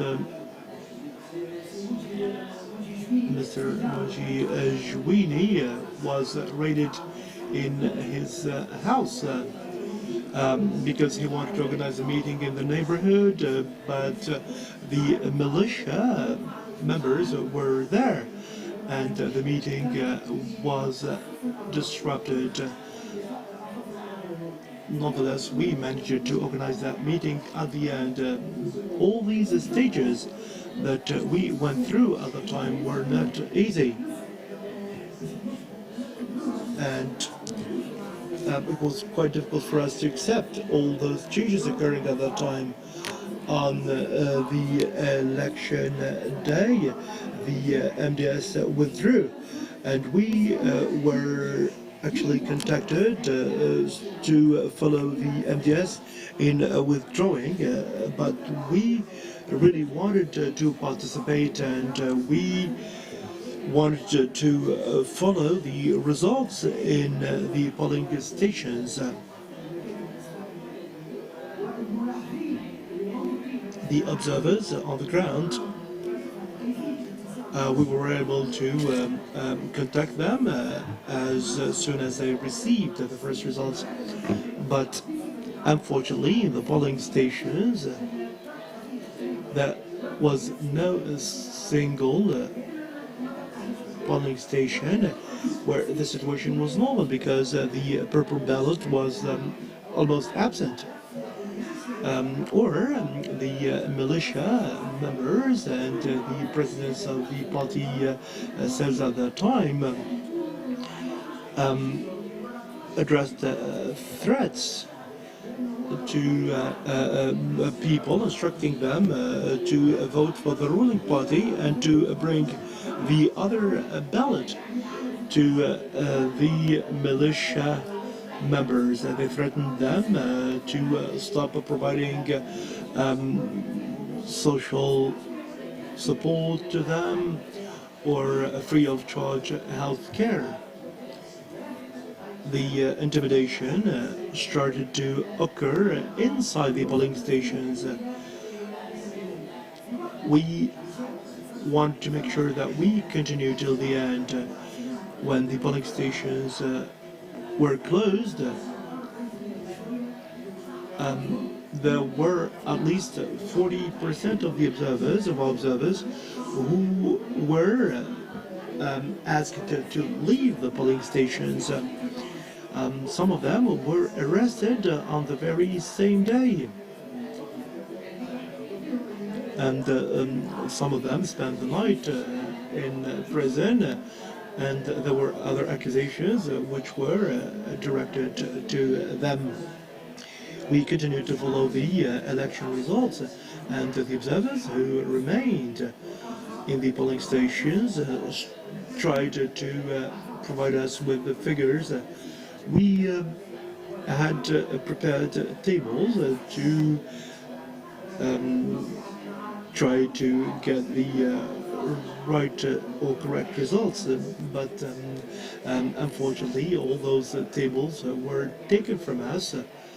Among other things that had been taken, maybe they're part of the archives now. The BBC journalist contacted me in the office at around 5 in the afternoon, and he said that the Tunis One election list won 60% of the votes. I said that this was not true, and he just wanted to be nice to me, but he said, no, this is true. And the figures that we obtained through our observers led us to believe that we won over 60% of the votes in 52% of the polling stations where the observers remained or stayed. In the transport of the ballot boxes, for example, in the de Bosville polling station, the de Bosville polling station was located in the ruling party cell. There was a bailiff who was witness to this, and a report was drafted in this regard and submitted to the governorate, but we don't know about the fate of that report. When collecting the ballot boxes, you know that in the southern part of the city, the boxes were taken to the coordination bureau of the ruling party. Of course, the boxes were changed and sent to Haririya for counting in Karwa. One of the observers, when the boxes were taken from Karwa, Mohamed Ali Shtiba drove his car to follow the boxes. The ballot boxes were taken to a farm in Sukra. And you know, all the cars which took the boxes were private cars and not official cars.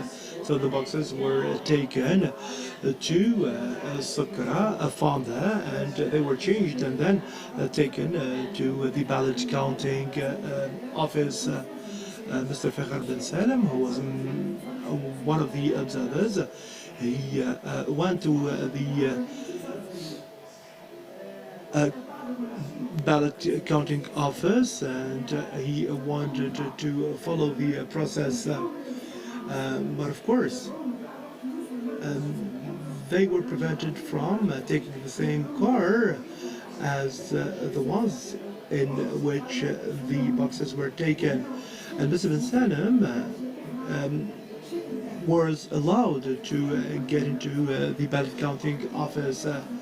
And he told us that there were a lot of offices in the delegation, and in each of the offices there was a delegate or a sub-delegate, and the reports that came with each box were torn out and changed. And of course, they also engaged in stuffing the boxes. That was ballot stuffing indeed. Mr. Fakhar started to protest, and at that time the delegate of Al-Haririya told him that if he did not keep quiet, he would be sent out. Mr. Rice couldn't keep silent in front of this violation of the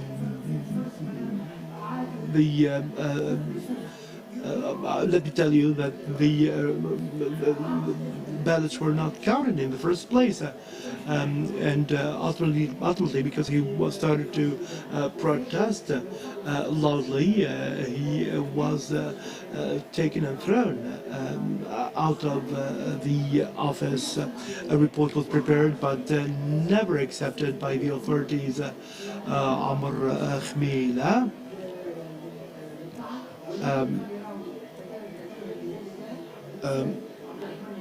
Abdurrahman al-Hila presented an appeal against this. But what happened after that to Maître Abdurrahman al-Hila was something incredible. I think that all of you know Abdurrahman al-Hila, and Abdurrahman al-Hila simply became bankrupt, and he couldn't even find enough money to pay the rent of his office. They used to go into his office and to play with all the files that were there. His seat was torn into pieces, and Abdurrahman al-Hila had his office surrounded and besieged by police officers.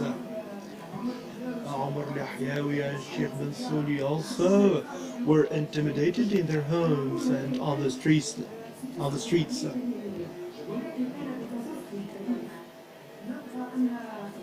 That happened in 1989.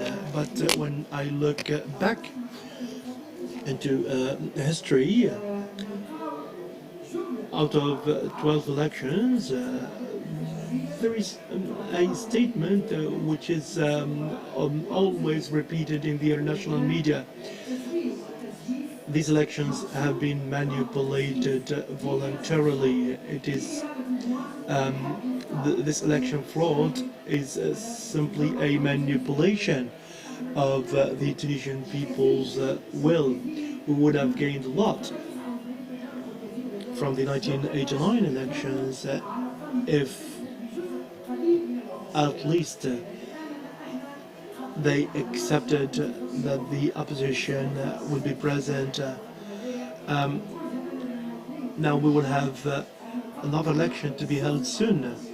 We have seen all this history of elections in Tunisia, and we have seen how the political perception, or the perception of Tunisian politics, has been distorted. It is very important that Tunisians ensure that the municipal elections be held in a transparent way, because the municipal elections will give the people the possibility to decide for their life and future. And I would like to invite all of them to take part in making of these elections a success. Now we will listen to another testimony about the lack of respect for the will of people. Who listen to Junaidi Abdel Jawad, who was a leader in the Communist Party and Tajdeed Party. We will listen now to Junaidi Abdel Jawad.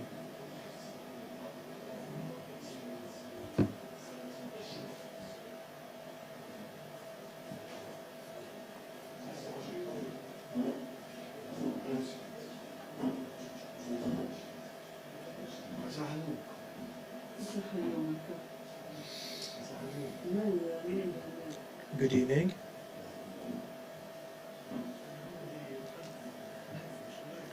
When I became a member of the Communist Party, the party had already been taking part in the elections since the independence. There are some politicians who started to participate since 1981, but we were part of a list in the elections of 1956. I can see here Slimane Bestaman and Mohammed al-Nafa who made speeches during a meeting held by a list supported by the Communist Party, despite the fact that the atmosphere in the country and the election law at that time didn't allow for the elections to be democratic. But despite this, they took part in the elections. In 1963, the Communist Party was banned from political life. Idriss Giga, who said earlier that political parties wouldn't need authorizations to exist. We didn't need anyone because we were there and we were active since before the independence. And the Communist Party, which was part of a pluralistic political landscape, didn't need anyone's authorization to exist.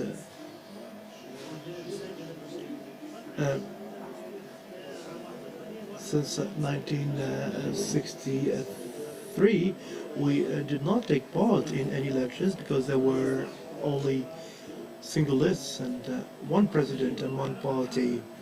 In 1981, we were allowed to resume our activities without giving us an authorization or a license. The party had been banned for 18 years, and we took part in the 1980 elections because we believed in the plurality of political life. And at that time, I objected to the UGT becoming part of a common list with the ruling party.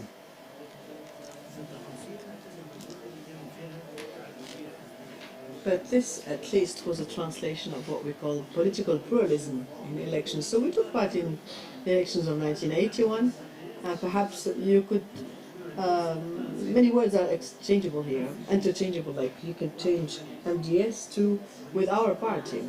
So I'm not going to be long there. Maybe I could mention Mohammed Harmel, who simply witnessed the same thing as Ahmed Mistiri. I could also mention Abdul Wahid al-Abbasi.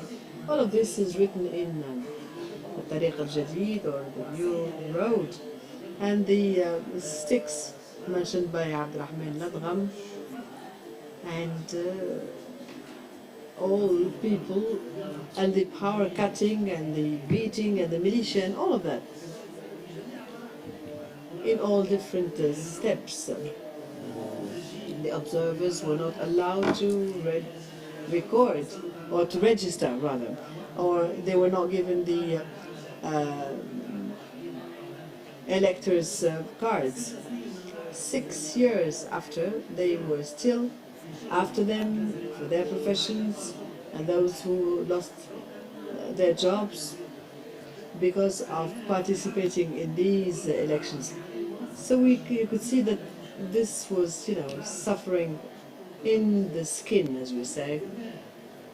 And we have written this in 1981. There was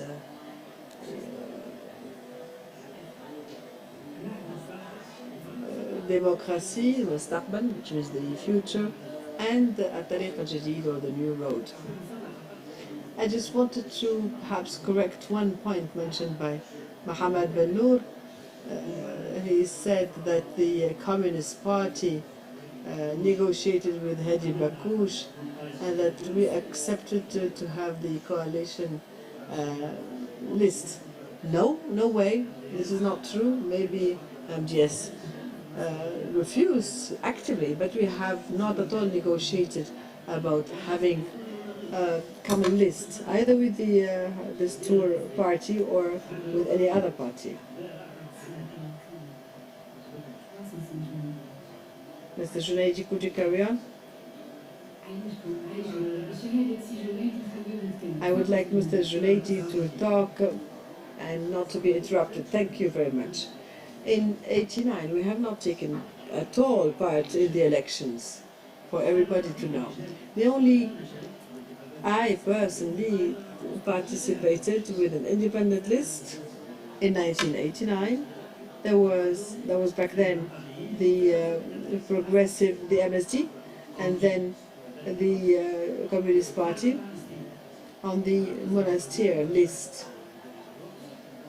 So I filed my candidacy for the elections of 1989, and in the common meetings it was fine, but then after that they simply wanted to interrupt those meetings. Indeed, there were for two reasons or allegations, saying that we were non-believers or unbelievers on the part of the Dastur party, and in the meeting of Khsar Halal, people came with sticks, but we faced them, we resisted. As for observers, they were taken away by force. So we found ourselves in the same situation. When results were announced or proclaimed in 1989 in the governorate of Monastir, back then the governor, well, I can't remember his name, says the gentleman, when they came to announce the results, you know, the eraser was working there. They would take the big sheets and they would do the counting by themselves and change figures the way they wanted. If vertically did not work with horizontally, then they would simply erase both and give their own numbers. So they made the counting the way they wanted, and the other day, when they announced the ridiculous results, we came together and said that we were going to have a demonstration from Mokni to Monastir by way of protesting to the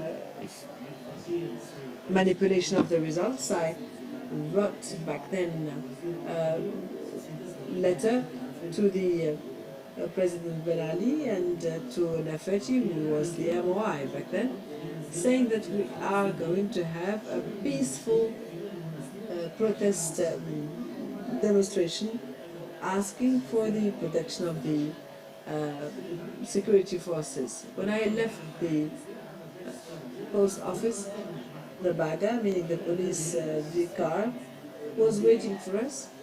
They took us to prison and they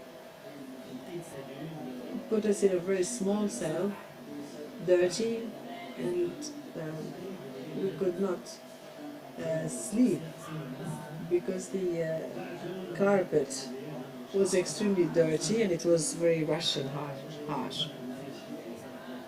We had with us Mr. Ahmed bin Salah, not the minister but another one, who joined our movement. Here they came 3 days after, saying that there was a sheet of paper saying that we were going to respect the law in the future. So this was a text I didn't want to sign. That's how I had a very painful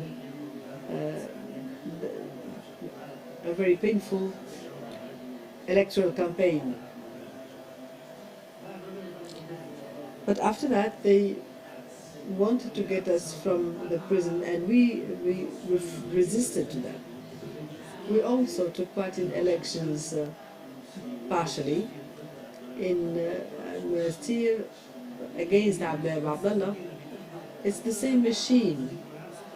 The machine started working in '56 until the beginning of the revolution in 2004, where we had many parties with Mohamed Ali Halwani, a candidate against the president, and not just for the sake of it, but rather because he wanted to stand in opposition to Ben Ali. Mr. Muhaddab is a criminal. He said, he was talking about the Communist Party, and he said he just wanted to have more members for the party, for the wedding ceremony. I would like to remind him that, as we're sure, I was there for years and years, and this machine, as we said, manipulated the results, but we were there in all different steps of the revolution, and we wanted for people to understand that these elections could be held properly. In 2004, there was Mohammed Al-Halwani, the candidate against the party in power. It was still the same machine preventing him from making his declaration. There was a very big demonstration back then. There was Ayeshi Hammami, maybe he left. There was all the left-wing parties of many progressist democratic forces were represented. Then we had a demonstration in the main streets of Tunis, going from there to the Ministry of France, and the saying went like Saad Said Bilmea and Model Democracy. And I was taken as head of a team in Monastir in 2004. And we found many other problems. Maybe some of the things we learned here is that when you say we participated, we had to wait for the elections results. But once the results were proclaimed, we had to make a demonstration, and there was also the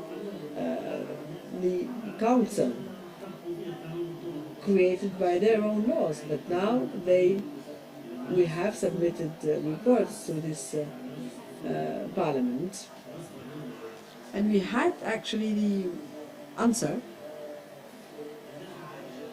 I have given a copy of it to your commission. When we hear the answering of the parliament here, there is a genuine recognition of fraud in results. This is a picture I took. The word I was going to say on television and radio back then, I read it. There were no problems. There were two judges who came out, and they were holding their head low. I said, "Are things fine? Anything to mention?" He said nothing. The other day, and it was Thursday, the list was not published.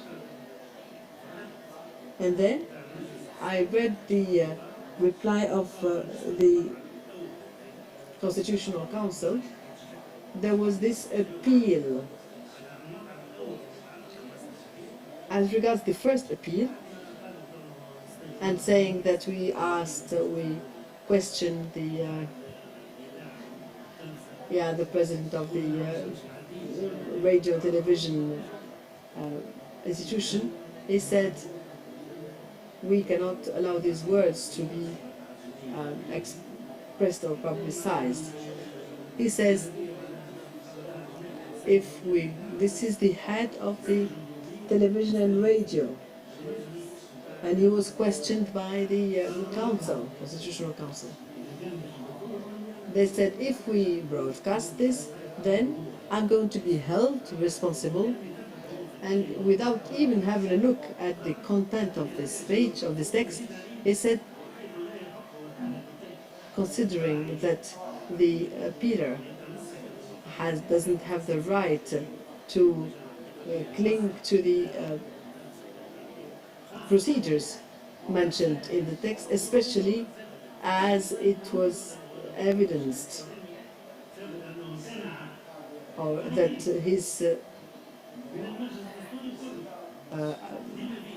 he abstained to bring any modification to the content of the allocution, which explains why the appeal was rejected. Indeed, the two magistrates never asked anything. They never asked me to change a word. The only thing they told me is everything fine? He said, yes, it's fine. But after that, he said, Mr. Junaidi, your shirt, it's blue. And I said, what's the problem? He said, your shirt is blue, and it must not be the same color as your as the list. He said, what, would you like me to wear red colors? So this is exactly what I was told. Never a word about the text. He said, you didn't even say a word about changing the shirt. The other thing, in the National Assembly, where Mohammed Ali Halwani was invited to give us his word, the statement was forbidden, and we had posters on the walls of the room saying that no life presidency, and then no favoritism or profiteering. And I was told by a gentleman to take away these posters on profiteering and favoritism. I said, these are part of the declaration of the 7th of November. Yes, apart from this, we are against profiteering and favoritism. He said, we're going to hold you accountable. He said, second, the photocopies of the statement of Halwani on the table, he said, you have to take them away. He said, so the declaration of Muhammad Ali was banned. And in 2009, we also took part in 2009, you know. There was the declaration of Ahmed Brahim, on our candidate on the second initiative of the Socialist Party, some independents, and some progressive movement party. He declared that he was going to stand on an equal footing with the candidate from the authority, and Ben Ali didn't at all appreciate this. He actually discarded the potential candidacy of Najib Shebi, and we know that it was possible for Ahmed Brahim and May Jribi. He said he encouraged her to file her own candidacy, but she didn't want to. The law was tailored in a way that would bar the road to Najib Shebi. Ahmed Brahim did not attend the lot drawing. On the day he was supposed to take the floor on radio and television, they just decided that Ben Ali was going to take the floor first, and then their own second party, the second, etc., according to their own priorities. And this declaration was banned till the end. It was kept within under press. Why? Because the name of this list is the movement of the progressive movement, the Democratic Initiative, National Democratic Initiative.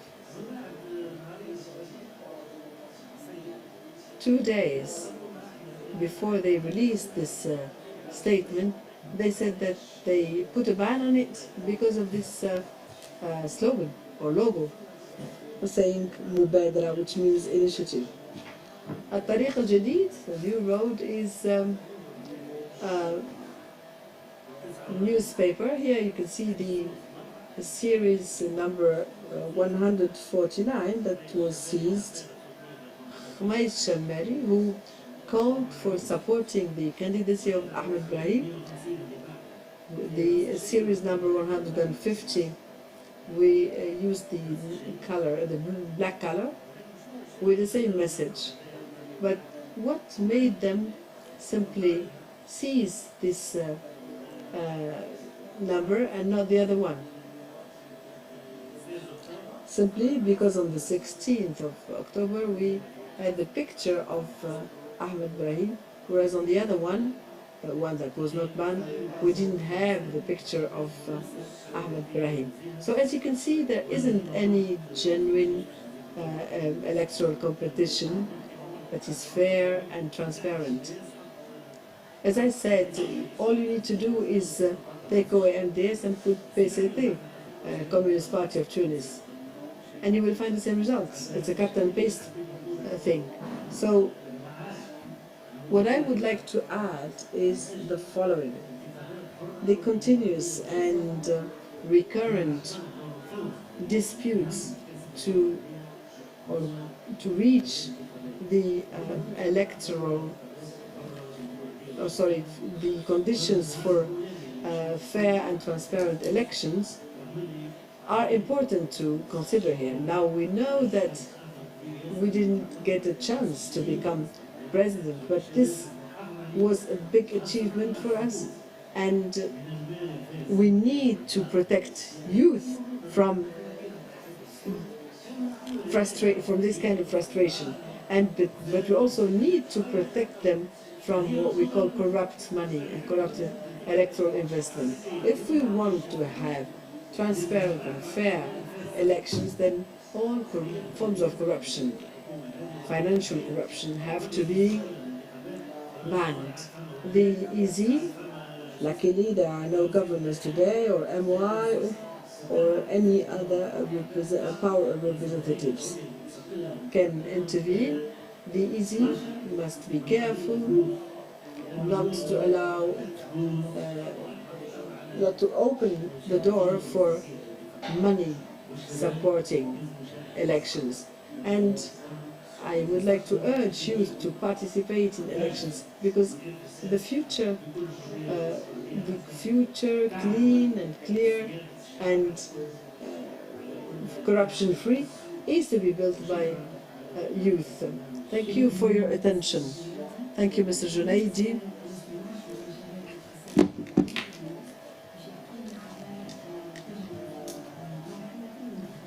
We will listen to testimony about two elections in which the Democratic Party took part, and they faced exactly the same problems that we have listened to Mr. Mangelouze. You are kindly requested to keep your mobile phones silent and not to upload, and to keep quiet. Thank you.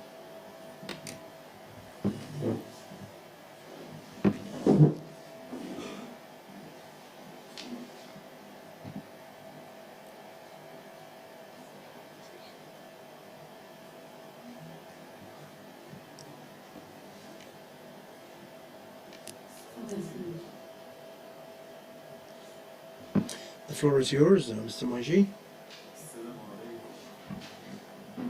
Peace be upon you. Many of you know me, but many Tunisians also don't know me. My name is Manji Elouza. I am a member of the Executive Bureau of the Democratic Progressist Party, the former party actually, and I am also the editor-in-chief of Al Mawqif newspaper. I will say something about this newspaper later. In the beginning, I would like to extend my warmest thanks to the DDC for giving us this historic opportunity. I know that you will say that this is your duty, but I know that this is something which shouldn't be taken for granted. The issue of elections under the two former regimes is a very deep sea, and well, I'm a good swimmer, and I hope that I will be able to describe the situation as it was for over 50 years of election manipulation and vote rigging. It's 50 years of oppression and preventing the political actors in the country. And you know that there are so many different voices in this country. We have gone through 50 years of preventing the political actors in the country from participating in the political life and from representing the people in elected bodies. This is our bitter history. Since I was a child, I have been witness to the different elections, and I used to compare the Tunisian elections with the French and American elections, and I felt a lot of frustration. I felt, and this was not my feeling, this was the feeling of most Tunisians, we felt a lot of frustration, and we simply so where to start? This is a question. As the famous singer said, where to start the story? And with respect to art, one of the witnesses talked about the movie by Costa Gavras.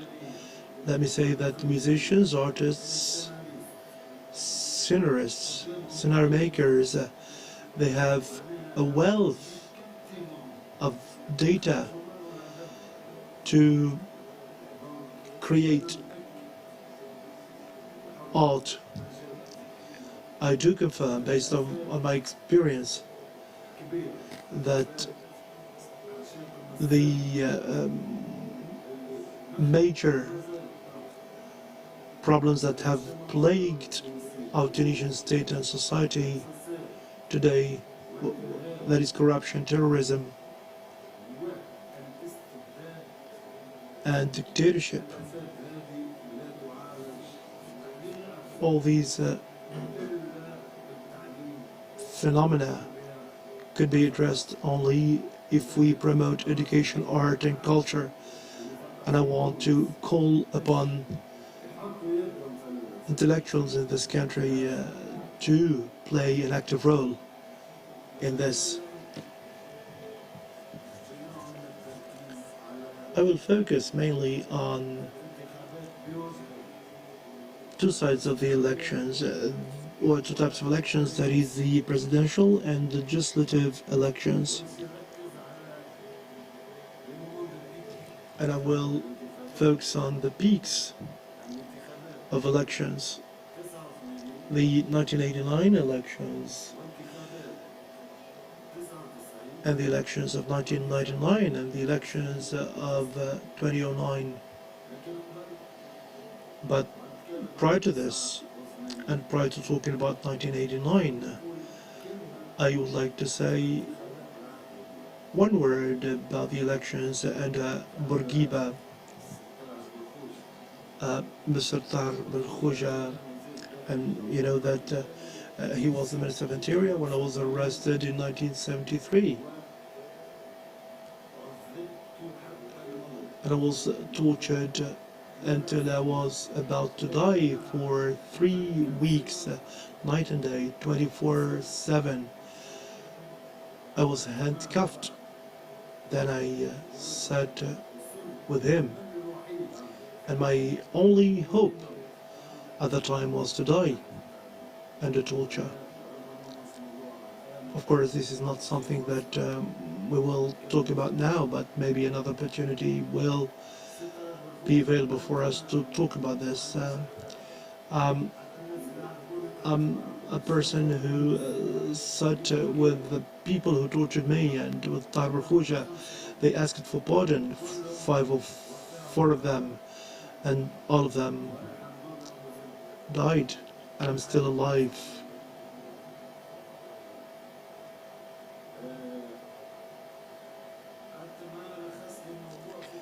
Tarek al-Khuja summed the entire issue in a couple of words. He said that we had no problems in the Bourguiba.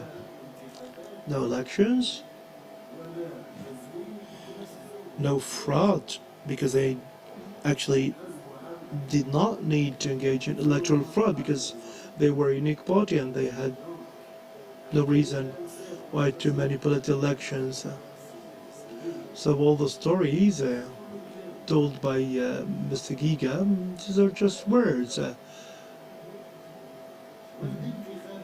The elections at that time were decided even before they were held.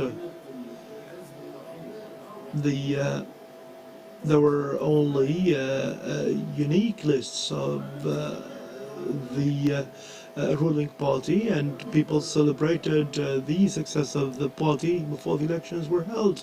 Everything else was just a setup.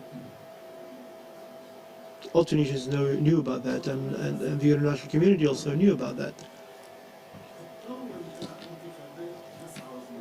Now, let me talk about 1989 elections. These were the first elections in the new era. And you remember the declaration of the president in 1987 who promised that no president would be elected for life, etc. And people were quite hopeful, but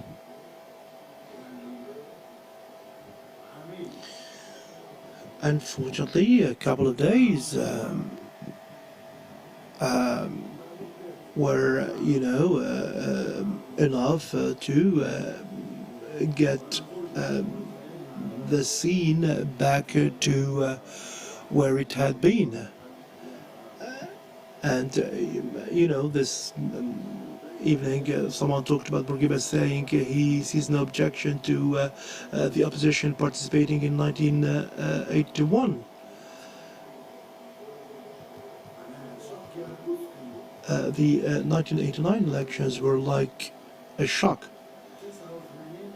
Or the 1981, I think, elections were shocking. And they learned the lesson in the 1989 election when Ahmed Mastiri refused the alliance lists, or what was called at that time the national lists. They did not agree on each party's share, or maybe for another reason that I'm not aware of. Of course, everyone would give his own reasons for that. At that time, the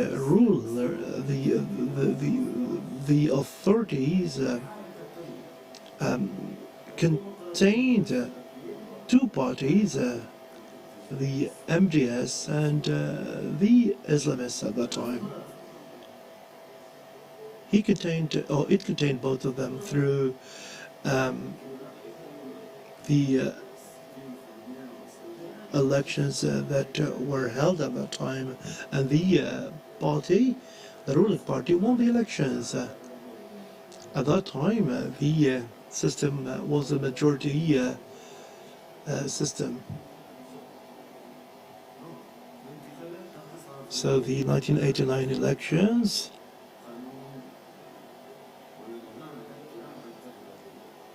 took place under the majority vote system. Nothing had changed. In the 1989 elections, a new rule was adopted, namely giving approval or consent to candidates. That meant simply at that time that lists couldn't be formed because of this condition. And most importantly, there was a security reason behind this, namely that the identities of the sympathizers would be revealed. One of the witnesses earlier talked about a database of opposition party supporters. So in Sidi Bouzid or Mazouna, Al-Muldi Al-Fahem wanted to get some fodder. So he was told that his goat was in the opposition, and they told him, go to the opposition to give you food for your goat. In the same line, all those who signed for the opposition candidates were deprived of health care and social assistance.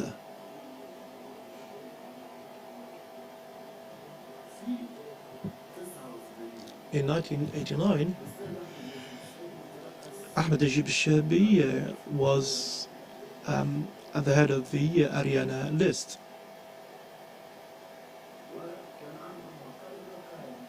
And there was an office for that list. The office was burned. And those who did so were known. In the framework of the internal conflict, they simply gave information about who did so. We have a written document in that respect, but we don't want to disclose names.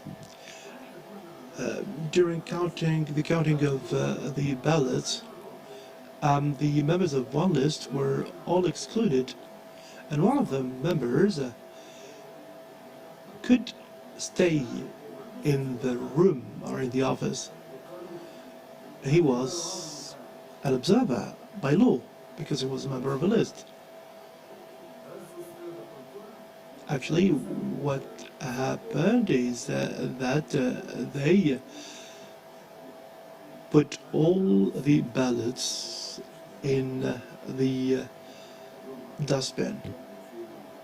This was the location where all the ballots of the Tunisians went. And we were listening now to those people who were responsible for this and who barely apologized.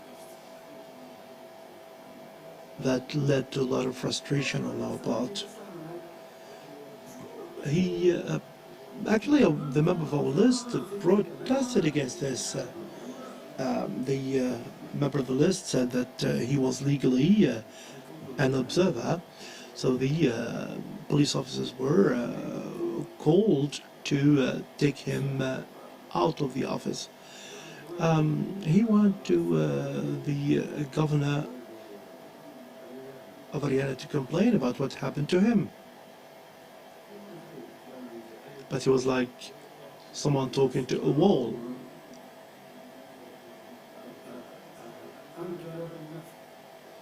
The governor, of course, said, no, nothing of this happened.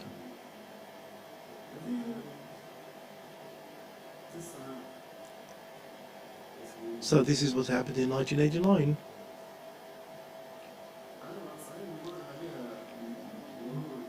I'm not going to say much about the 1994 elections, except that in 1993, 1994, the quota system was adopted for the opposition.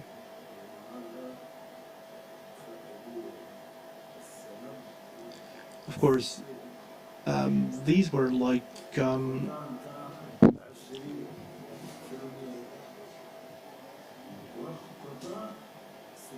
decoy political parties, which enjoyed a 20% quota at that time. Of course, those who were accepted to the parliament had to go through a security clearance process. And that time, the Socialist Progressist Party, we started to wage a battle, and we were categorized as an opposition party. Of course, it's very similar to what is happening with the terrorists. Of course, I'm not making any comparisons here, but we did not engage in any physical action. We refused. The security solution regarding the Islamists, and we did not want to side with those for or against. Many adopted a similar attitude. Since then, we started to undergo various forms of punishment. Let me talk about the 1999 elections. There were two characteristics for this election. First, these elections were the first presidential pluralistic elections between inverted commas.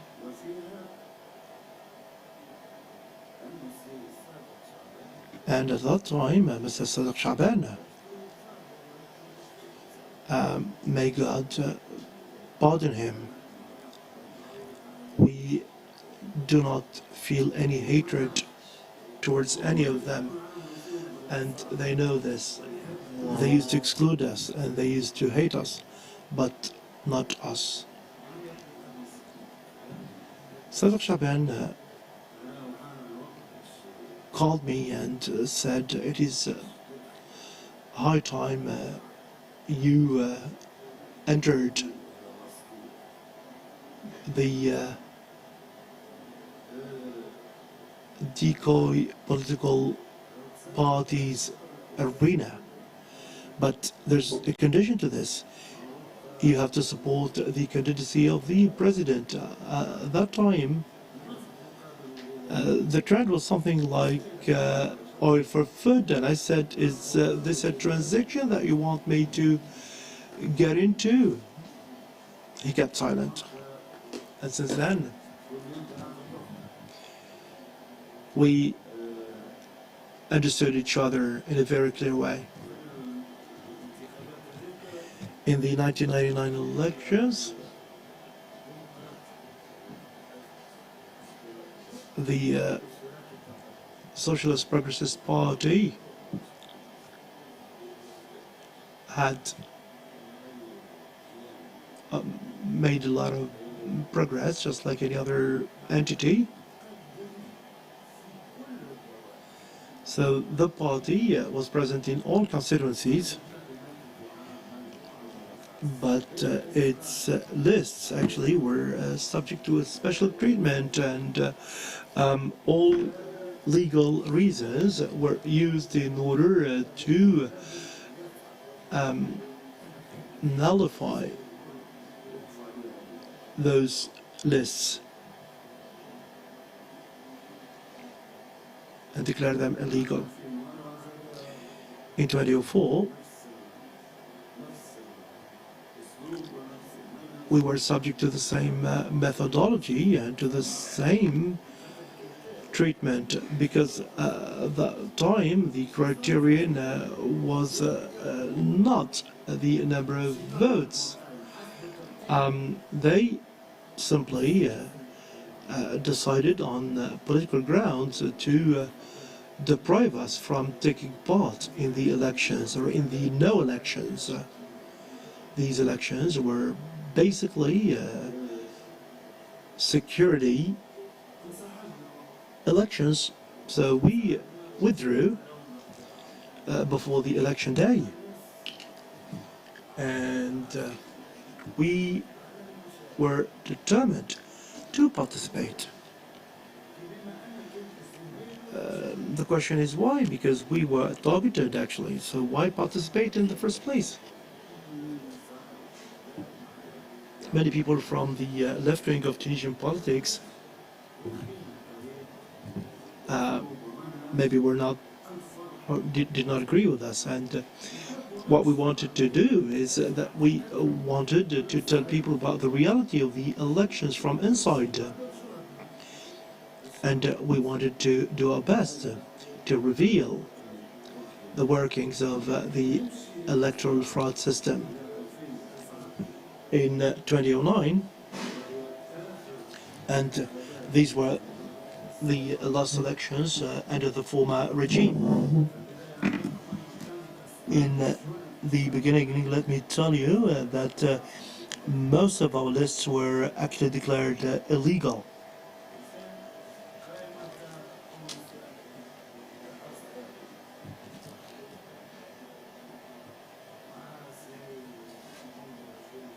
With Mr. Mondel Frigi.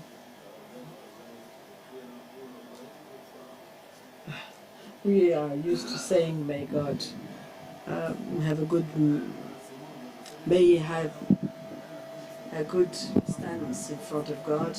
I would say, well, depending on what he did, on his deeds. I personally, together with him, went to present or to file our list in the last minute. We went like 3 in the afternoon to present this list. When we got in, we were received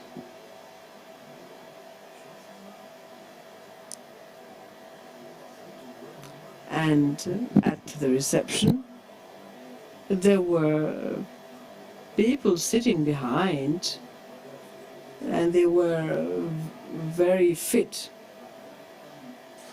And actually in prison I knew these kind of guys because they wanted to give us, to force us to accept injections or pills, and they were standing by the lift. I asked the doorkeeper, who are these guys? And he said, these are members of a list. And I said, this is a very fine caliber, heavyweight kind of guys.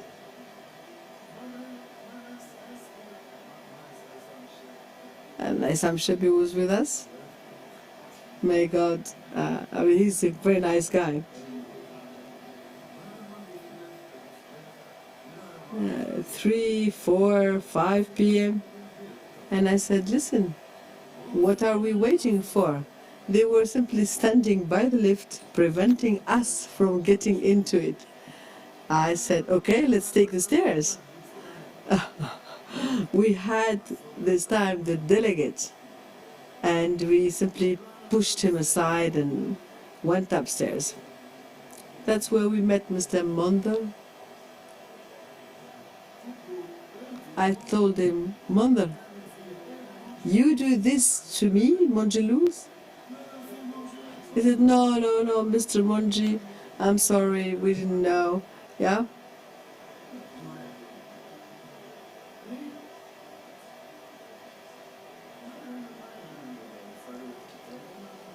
My team were with me, so the forms they had would contain only 4. So I had to fill in 2 forms. Can you imagine that I could bring 4 members? And do you think that then Mr. Mondel Frigi would accept my list?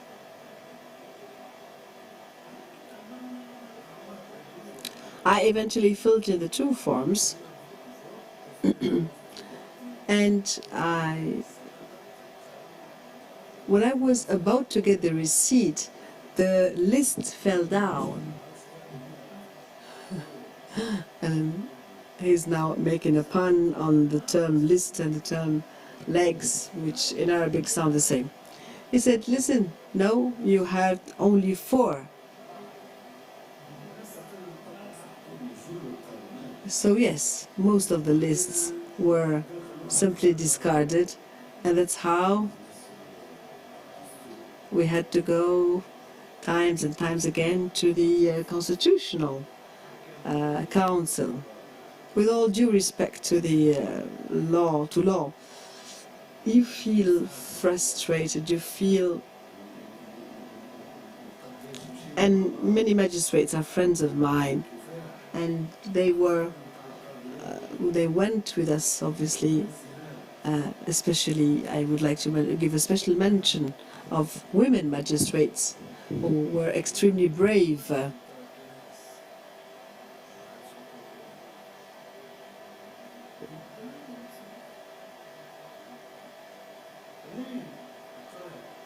So then I said, what happened with the lists? They will take literally the saying, the testimony of the executive authorities. And what's the use then of this council?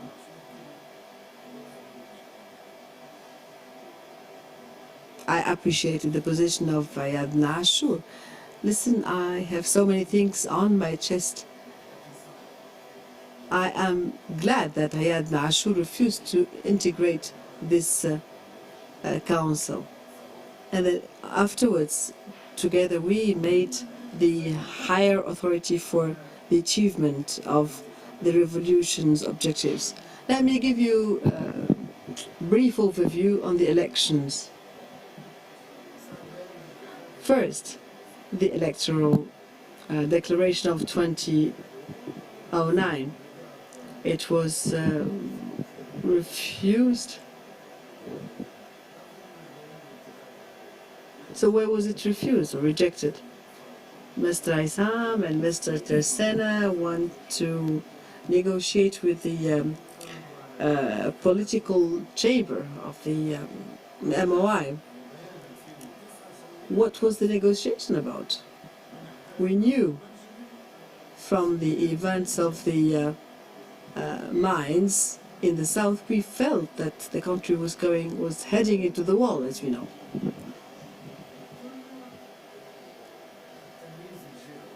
We argued against regional discrimination. We said it was unacceptable to keep devoting 90% of investments to the shore and 10% to the inland. Well, the country eventually exploded because of that. These are official statistics provided by ENS.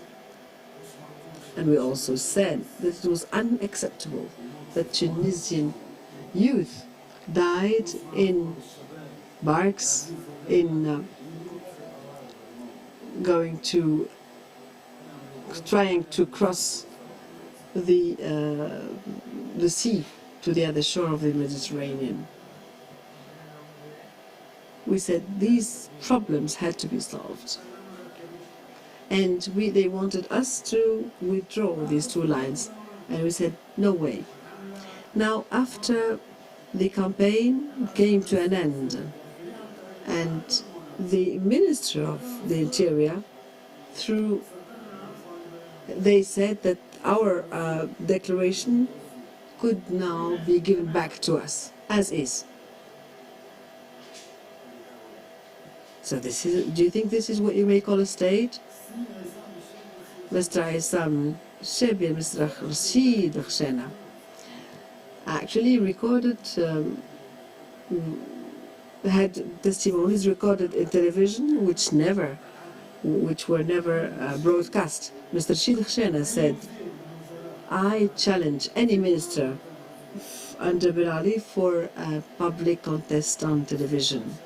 And Aissam Chebbi, all his words, Aissam Chebbi's words included somehow the content of the declaration. For my part, I simply tore it. As was said earlier by Mr. Junaidi, I know what torture means. Psychological torture of magistrates, or on the part of magistrates, was really strong. They said, listen what you want. Do you want to write this declaration by yourself? And that's why I tore it apart. He was talking to you about this shirt. I said, well, this is even simpler. Go and write it by yourself. But eventually they were more flexible, and they gave us the possibility of passing this declaration. Now, to go back to the presidential elections, the question of lists and electoral campaigns and declarations, now they will give you a very remote room with very strong security belts in front of it for people not to attend.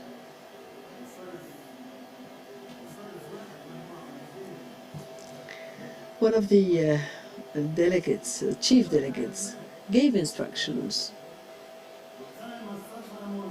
saying that the yellow list was cancelled. This is in 2004.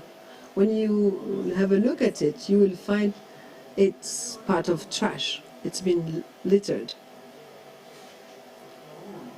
So the appeals, I told you what happened with the council. Now for the monitoring. Let me give you a few words on monitoring. Every 5 years, you will have Mr. Seguin,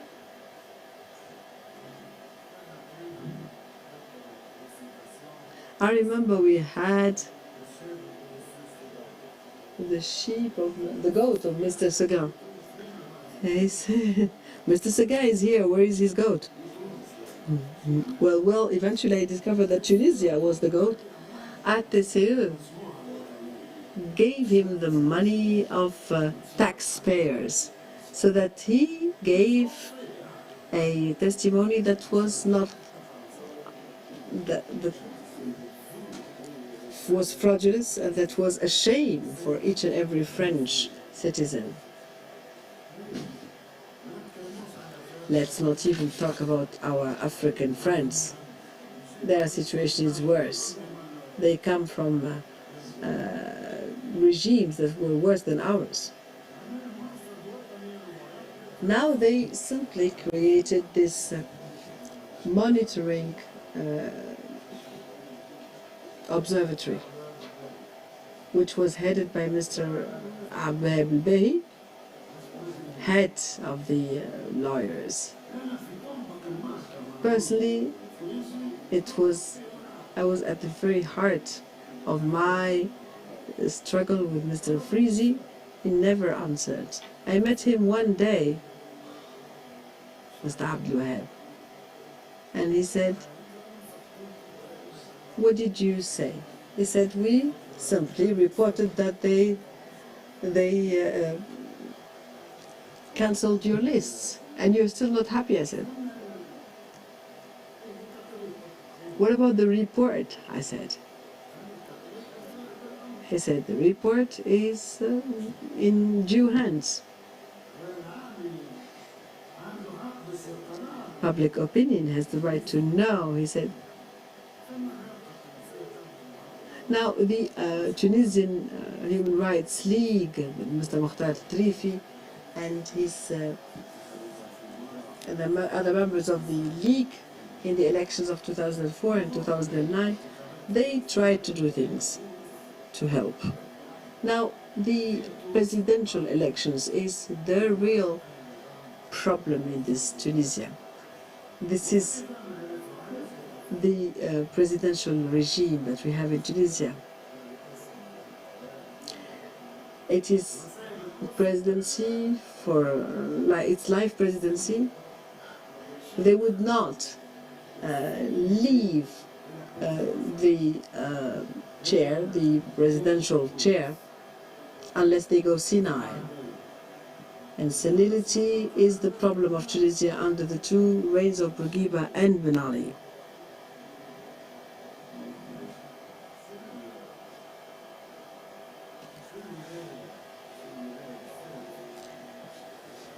Under the third mandate,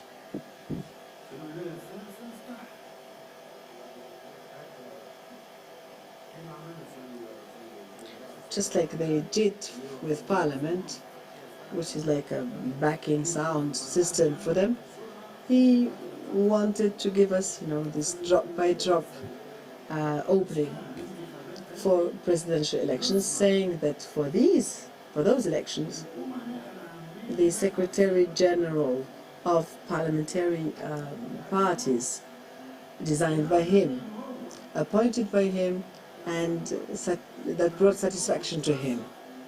So he filed his own candidacy and he chose his opponents, Mohamed El Haj Amr and Mr. Abdurrahman Tlili, for the first round. The exception and the exclusion was clear. Progressive Democrats and Najib Chebi. In 2004, there was a referendum. Now, these guys talked about no life presidency. On the 26th of May 2002, he said well, obviously considering the rates of acceptance and agreement to such a referendum, the ban, the age ban, was simply lifted up from 70 to 75, and the number of mandates was now no longer delimited. And now they had a disposable law, as you know, a temporary law. In 2004, there was another disposable law, says the gentleman, that allowed the members of parties, together with the Secretary Generals, to file their candidacy. That's how Mr. Mohammed bin Shri'a could become a candidate. Again, with the exclusion of BDP, later Jamhouri, and the potential candidate Mr. Najib Chebi. In 2009 now, I think back then, maybe Ayeshi left the room, but Ayeshi said, he was the tailor, but also he played scissors. Scissors and tailoring of the laws and the constitution. Now this third law allowed the Secretary Generals to be candidates and this did not concern exclusively the parliamentary parties.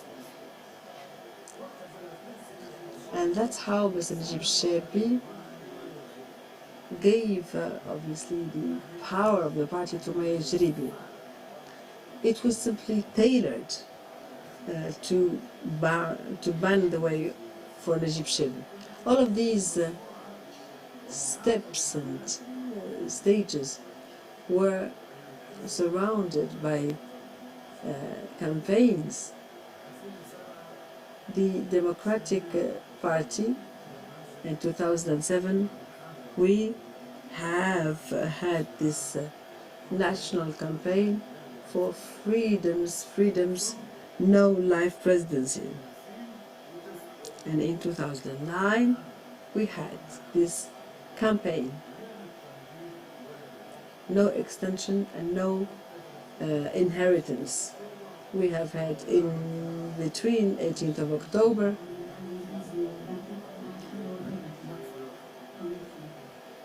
Let me conclude. Our friends from Ennahda said we cannot join you with these slogans.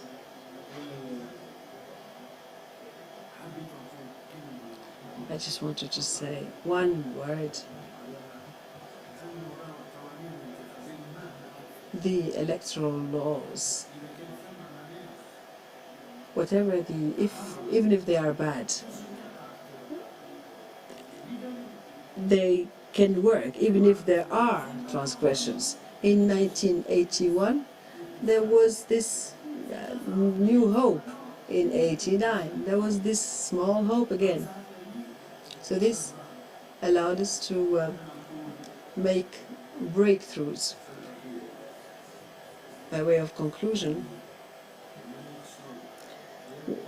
environment. By environment, we mean the neutrality of the administration, freedom of press, freedom of organization. To come back to what was said by the MY, maybe the most eloquent terms used as regards the integrity and non-bias of administration was said by Mr. Driss Giga. We have had 12 cases against us for Al-Mawqif position, 7 cases of on oil. Mr. Rashid Khshana talked about information provided by Al-Khabar, which is a newspaper, saying that in Tunisia there were doubts about bad quality oil. 7 plus 5 other cases against us for this information. Maybe you could say that drugs were more tolerated than the Al-Mawqif newspaper. In the events of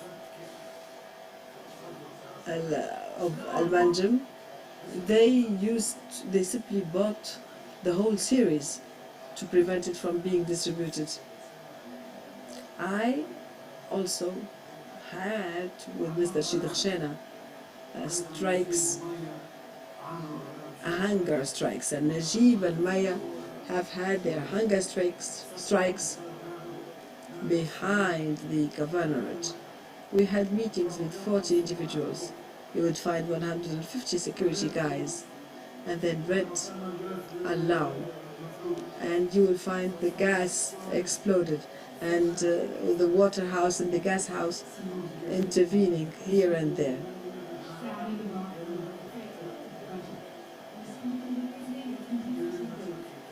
One last word, if you allow me. If politics is the art of the possible, then, and this is true, let me say that politics is making what is necessary possible. And I would like to say that this revolution in Tunisia didn't come from scratch. There are women and men who learn it the hard way to make what is necessary possible. What is possible, simply, it was this revolution to put an end to dictatorship. And let me tell all Tunisians, I believe in the Tunisian people's intelligence, and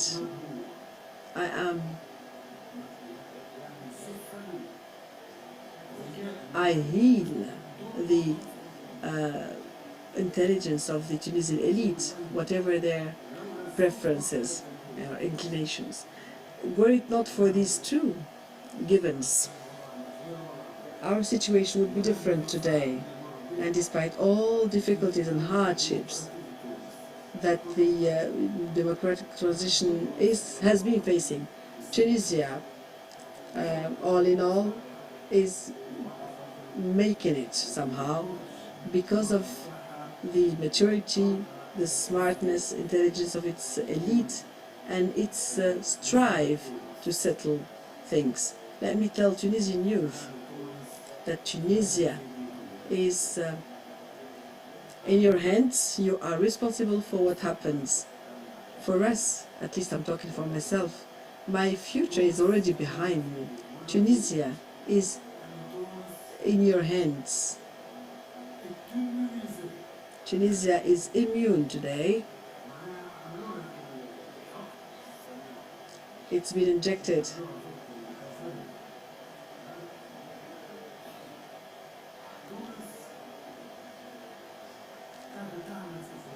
Tunisia is undertaking giant steps,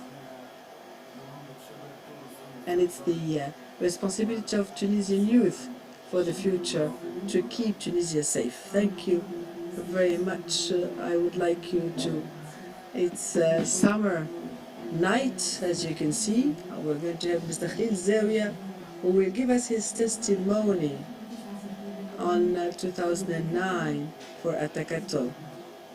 Thank you. شنو إذا هو يسمع؟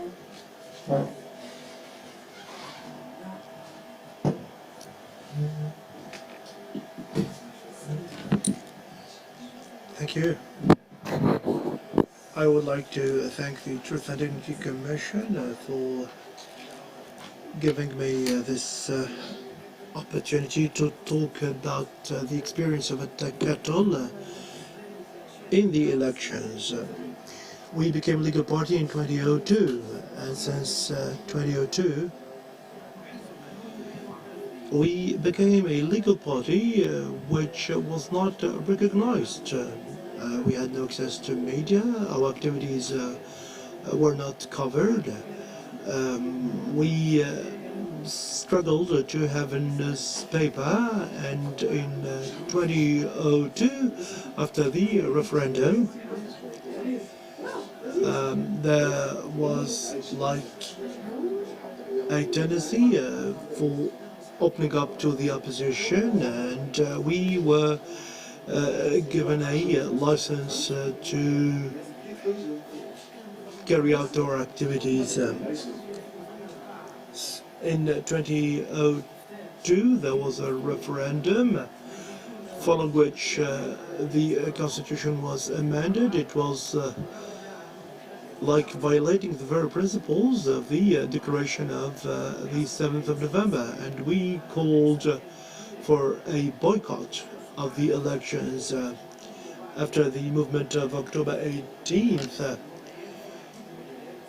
and after the developments registered in many fields, including judges, lawyers, the Tunisian League of Human Rights, the mining basin. This led to the opposition being besieged. So when the elections were organized in 2009, we decided to take part in the elections to have an opportunity to communicate with the Tunisian people in the legislative and presidential elections. The legal framework allowed the administration to engage in all sorts of breaches of the law. When we applied for the elections, they wouldn't give us a legal receipt. Then most lists would be refused or rejected. We in Atakato, we presented 20 lists, many of them having as heads of lists members of the political bureau. We were left at the end with just 3 lists in some remote regions in the country.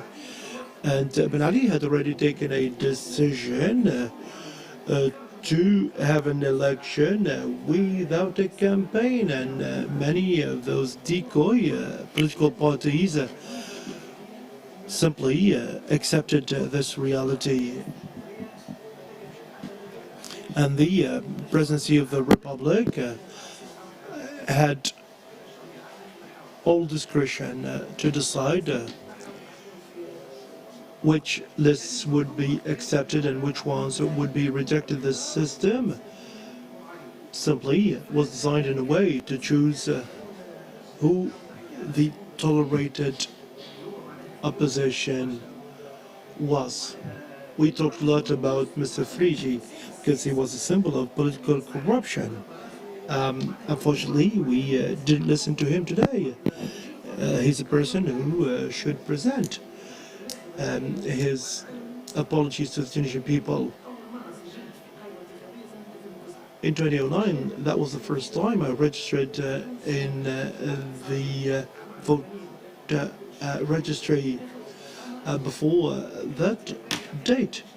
I did not believe in the transparency of the elections in 2009, and as part of the struggle that we were about to have, I decided to register.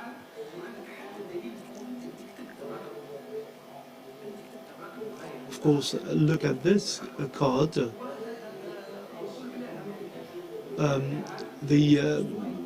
Of course, they decided to declare this card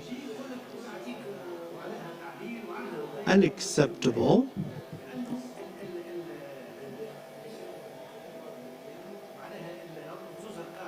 On grounds that the numbers on the card are not very clear. Sometimes this is ridiculous. So this is my number on the roll. And there's a number of the polling station. This was quite ridiculous because the only thing I had to do is to give my identity card to vote. But of course I had to give the names of my father and my mother, etc., in order to be accepted as a member of a list. We decided to participate, but the list was declared illegal. Mr. Mudafriji was one of those people who did so much in this regard. In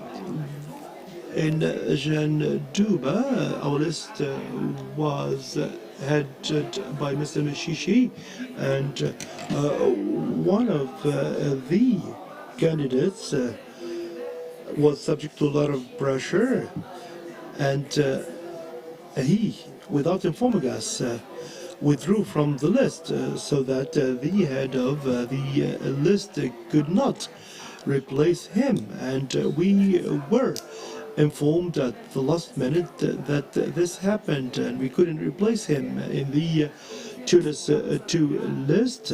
Mr. Mohamed Salah was a member of that list. He was known in La Marsa, and he was subjected to a lot of pressure from the administration of La Marsa team, particularly Mr. Maharzi, who put a lot of pressure on him. But Mr. Rihan actually insisted on remaining on the list, and they found another reason to declare the list illegal.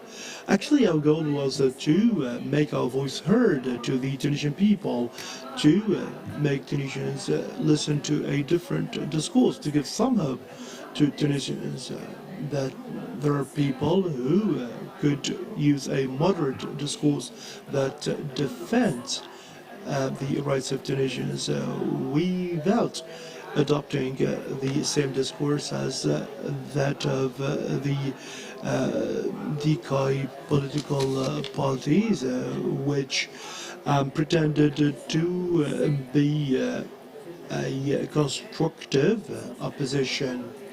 But in fact, they participated in these fake elections. The system provided for the quota for the opposition, but this simply showed very little respect for the will of the voters. You remember many elections where the results were very strange. In Tatawin, for example, on one election, 100% voters voted. This means that no one was sick on the election day, no one decided not to vote, and we don't know exactly about the exact figures of the turnout because of the scope of fraud. The chief delegate of Janduba and all the chief delegates have the figures, and the state knows about it. about this. But starting from 2004, the delegates themselves started to engage in electoral fraud because they feared for their positions. This was simply unacceptable. This is what happened to us in 2009. On the other hand, there were the presidential elections. Ben Ali, I don't know how many times he amended the constitution during his reign. And the constitution became a meaningless document. In 2009, he said that the Secretary Generals of parties who had been in that quality for 2 years are allowed to present their candidacy. So we thought that this was a good opportunity to make our voices heard, and Mr. Ben Jafar presented his candidacy. Mr. Abdel Nader welcomed us in a very accepted manner. I remember Mrs. Faiza Kafi also, Mr. Jaribi, who is currently the Minister of Justice, and the candidacy was accepted, and we deposited 5,000 dinars as a bond. There was an interpretation of the legal provision, and namely that Mr. Ben Jafar had not been the Secretary General for 2 years, and the candidacy was rejected, and even our appeal was rejected. Sometimes we laugh and sometimes we cry at this. Mr. Ben Jafar applied to recover his 5,000 dinars, and the answer was you did not reach the 3% threshold, so we can't give you back your 5,000 dinars, and we actually didn't take part in the elections in the first place. All this happened because in the speech he made after his candidacy, he said that Tunisia does not need someone to save it, and Ben Ali used to think of himself as the savior.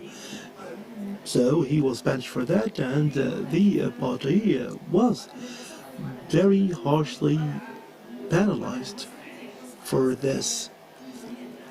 And this was like a play which was a very bad one.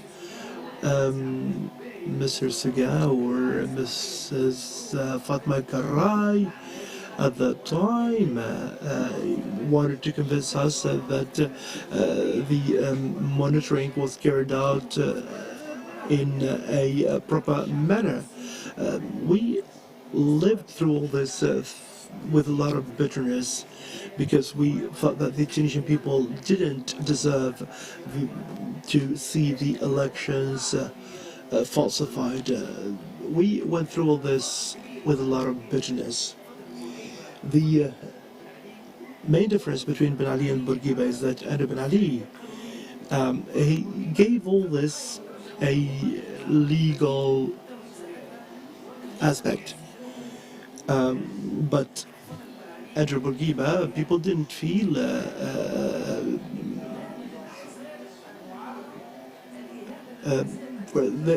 of course,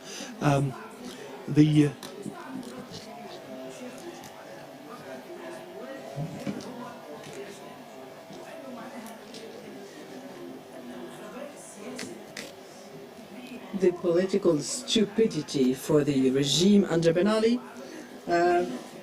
came to this kind of closure, which led to the revolution. Now, Bourguiba was more intelligent in as much as he sometimes made some openings for people to survive. But this way of shutting his ears caused the downfall of Ben Ali. And it led to the downfall of a regime that was strong politically, legally, internationally, and it fell dismally because it was based on closing and shutting off all opponents. And let me here, I'm not going to be long, you know. Let me say, to conclude, that now we are in a period that is of municipal elections. Today, all political players are worried about these elections because the general environment and the environment where these elections are organized will lead to poor legitimacy for these elections. And, you know, this may be a catastrophe for the democratic process and the democratic transition that we are going through. This is a big fear for us. I would like to invite all political players, especially those who hold power today, to take this into consideration, because if the forthcoming elections came to fail, we will bring perhaps the nascent democracy to a corrupt version, as it was the case with the elections of 2014. And little by little, perhaps this could be a propitious ground for the intervention of those who would like to demolish this country. You know, Tunisian youth today is completely disinterested by what happens in political life, and all political classes are responsible somehow for this. Now we're going to have the floor, give the floor to Mr. Ammar Soufi. Mr. Deputy President, Mr. Deputy Chair is going to introduce Mr. Ammar Soufi. Mr. Ammar Soufi is member of the Union of Writers. He also is a searcher, and he actually wrote 3 books. One of them is on the repression of Ben Youssef. He was himself repressed. He, obviously, because he was repressed, he joined Tajama, meaning the former party in power, and he was an eyewitness for fraudulent elections or procedures. Let me first start by mentioning the martyrs throughout all generations and through all different stations, from the Independence Day till Independence till today. I would like to hail in the first place the martyrs of the revolution and thank them, who, were it not for their battle and for their strong determination, we would not be today talking as we are today. I come from a poor family in the south of Tunisia. I strive to become a teacher, primary school teacher, to work and to provide the living for my family. And in order to be employed, I was young back then, I was one young man not very happy with what was happening in Tunisia. So I was harassed. Harassment took the form of 8 arrests between 1981 up to 1995. Over a period of 14 years, I was arrested 8 times. But thank God, I was never imprisoned. Every time I was arrested, they searched me, and I would spend one day in under arrest and then go out. I was perhaps a smart and shrewd player, so that I got not involved. Indeed, one of the for one of the arrests, they will give you the count of people with whom you shake hands on the Eid ceremony. And these pressures obviously extended my own self to reach my family members. My own mother and my own father applied for the pilgrimage in the 80s. And you know that husband and wife, they would have a common form, the application. So either they are accepted, both of them, or refused, both of them. But because of what she witnessed, because of the harassment that I have been subjected to, on my the ceremony of my wedding, I spent the night being questioned, being arrested and questioned. Now my mother, who stood by my side, and because she chose the green card, she was excluded from pilgrimage. You know, a woman illiterate, maybe her wildest dream would be to visit the house of God, and she found herself excluded when her husband was accepted. Thank God, Tunisia, just as there are people who want to do harm to you because they are in positions of power with a party or with a ministry like the MOI, there are, on the other hand, other people who will stand for your rights, defend you, and get you out of traps. My mom, thank God, and through the intermediacy of someone whose child I had as a pupil, I managed to send her to pilgrimage, but not with my father, although it was the same year. Let's not generalize and say that everybody was nice or everybody was affiant. No. People in power, people who were there to harass you. There were other people, however, who wanted to prevent you from being harmed.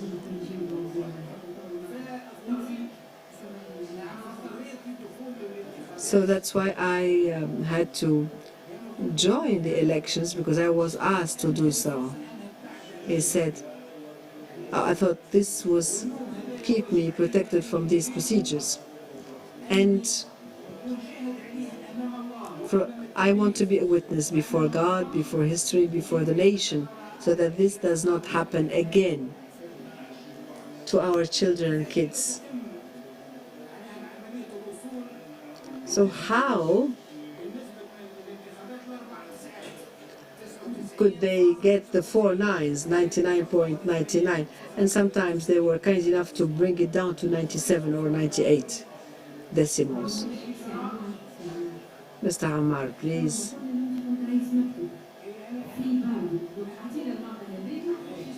Give us the information on you as head of a poll center.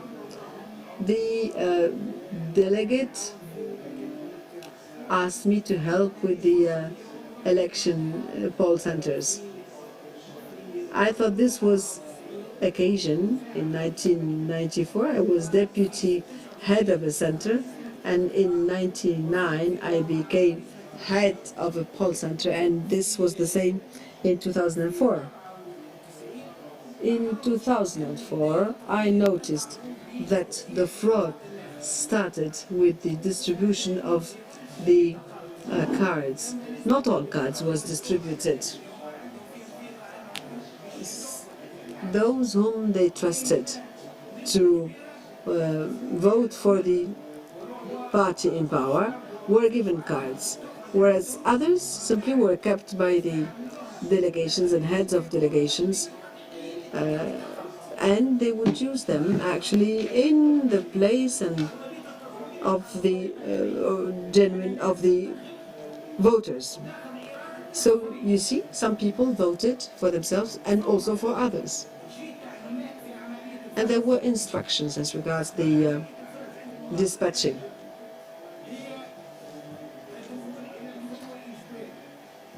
We know that in all poll centers, getting into the voting room is obligatory, yet this is a trap.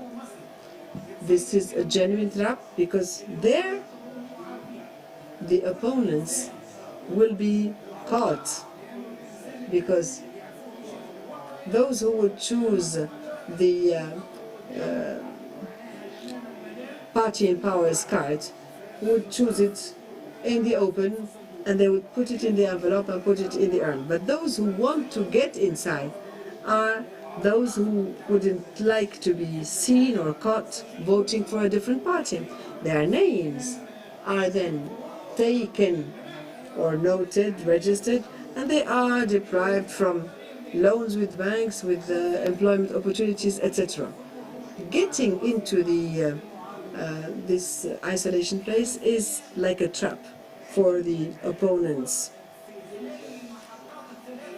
In the three stations, there is total absence of observers on the side of the opponents. The party were playing the part, their part, and totally free, because the opponents were provoked.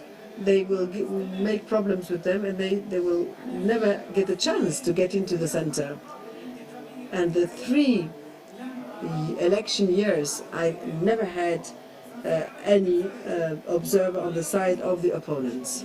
So for the dispatching afterwards, there is no observation. Now you have instructions telling us if you have colors different from the ones of the party in power, need to be changed so that we reach the 99.99. Who said this? These are instructions brought by delegates and heads of political cells, party cells.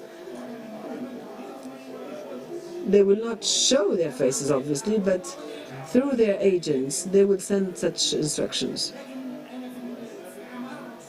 In 1994, I had the head of the center, who was a brave guy, head of a big shop in High Zuhur, and he was appointed head of the center. He saw these violations, and when there was the dispatching, when we came to dispatching voices, he didn't want to cancel the other cards that were competing with the Jama, party in power then. So he put exactly the figure, the exact figures that he could gather from the voices.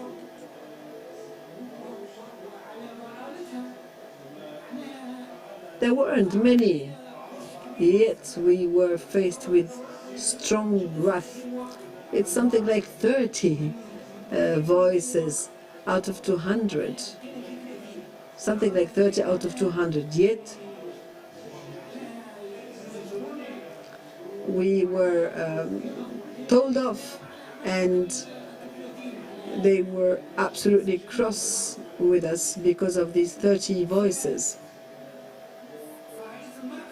Head of the poll center swore that he will never come back to these elections.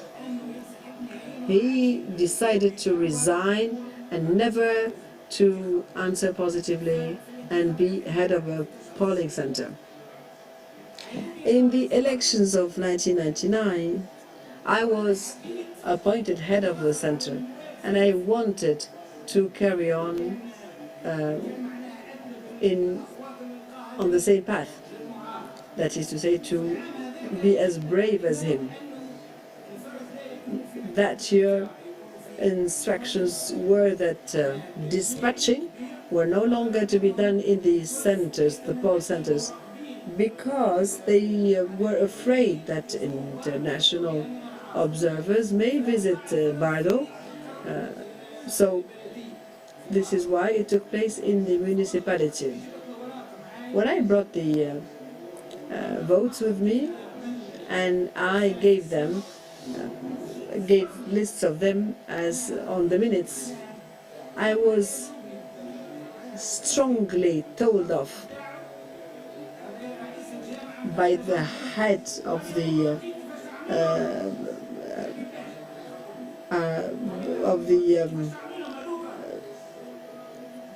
Rassemblement League, if you want. And he said, you could not do anything with these voices, you could not, meaning discard them. After a period of time, the delegate came and said, listen, your life is in danger because people have suspicions of you belonging or perhaps sympathizing with the opponents. I try to defend your case, so be careful. I had no way out. My house was under control, and before I got involved in this dirty operation, I was not perhaps brave enough to go be imprisoned for this and to suffer as others have suffered. And for this I would like to apologize to the Tunisian people, because I was not strong like 100%. I decided not to take any position. If they eliminated me, I was fine, but if I was called again, I was going to answer positively. In 2004, there were new things in my life. I became a writer. I was released from chains I had before. There were instructions then that were different from the other rounds. I don't know if this is special to me because they had their doubts, or if there is general. We needed to sign empty minutes, and we kept 3 copies. We had 3 copies, we signed them, and after that we had to fill other minutes. I don't know if this is a special procedure for myself, or whether this was for all other polling centers. So this is my testimony.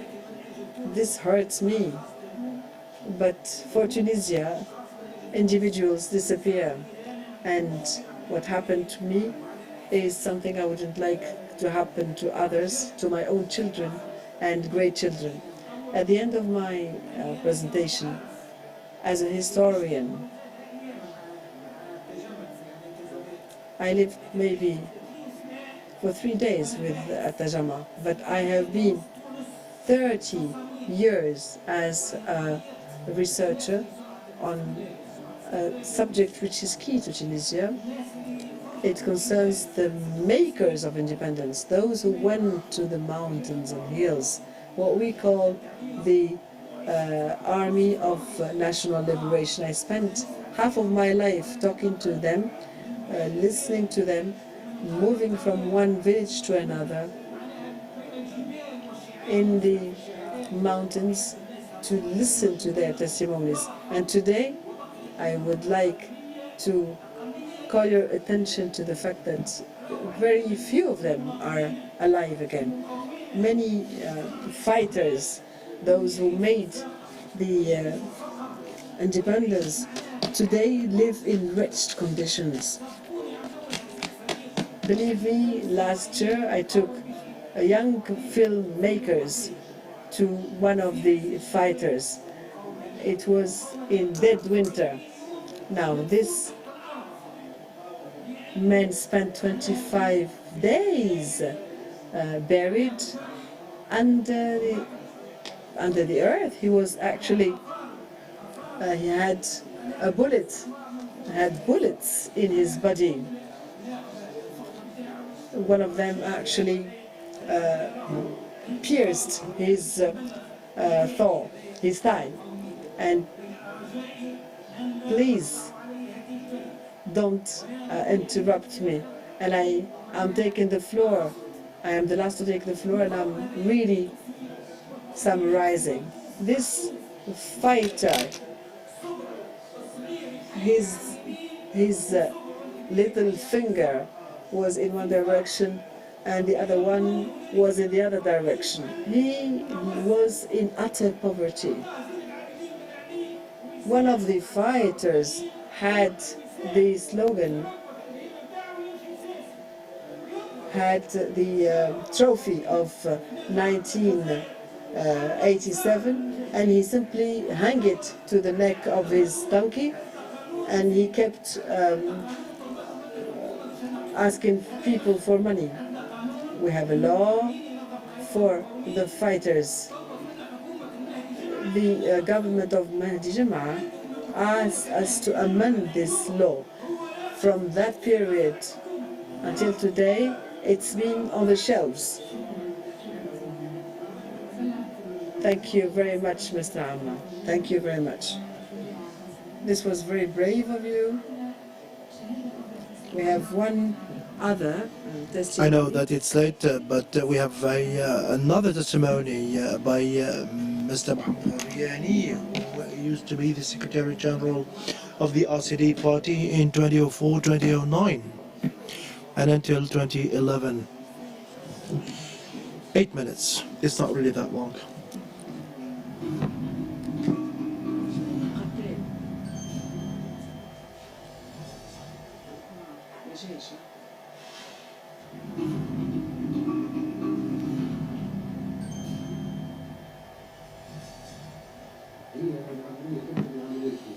Okay, the fraud starts with the registration of the voters. Most voters are affiliated with the ruling party, with some exceptions. Many, particularly among the youth, did not wish to be registered. And very few people from the opposition would register, so there was boycott of the registration process. And most of those who registered at the time were instructed to do so by the RCD party. So this was actually the first stage. And you could see from the beginning the contours of the map. At that time, let me tell you the truth, some people from the opposition who used to be in a difficult situation and who really wanted to show their loyalty, they would take the red ballot and put it in the box. Sometimes we received information about people voting for Ben Ali or the RCD just to get rid of any suspicion. So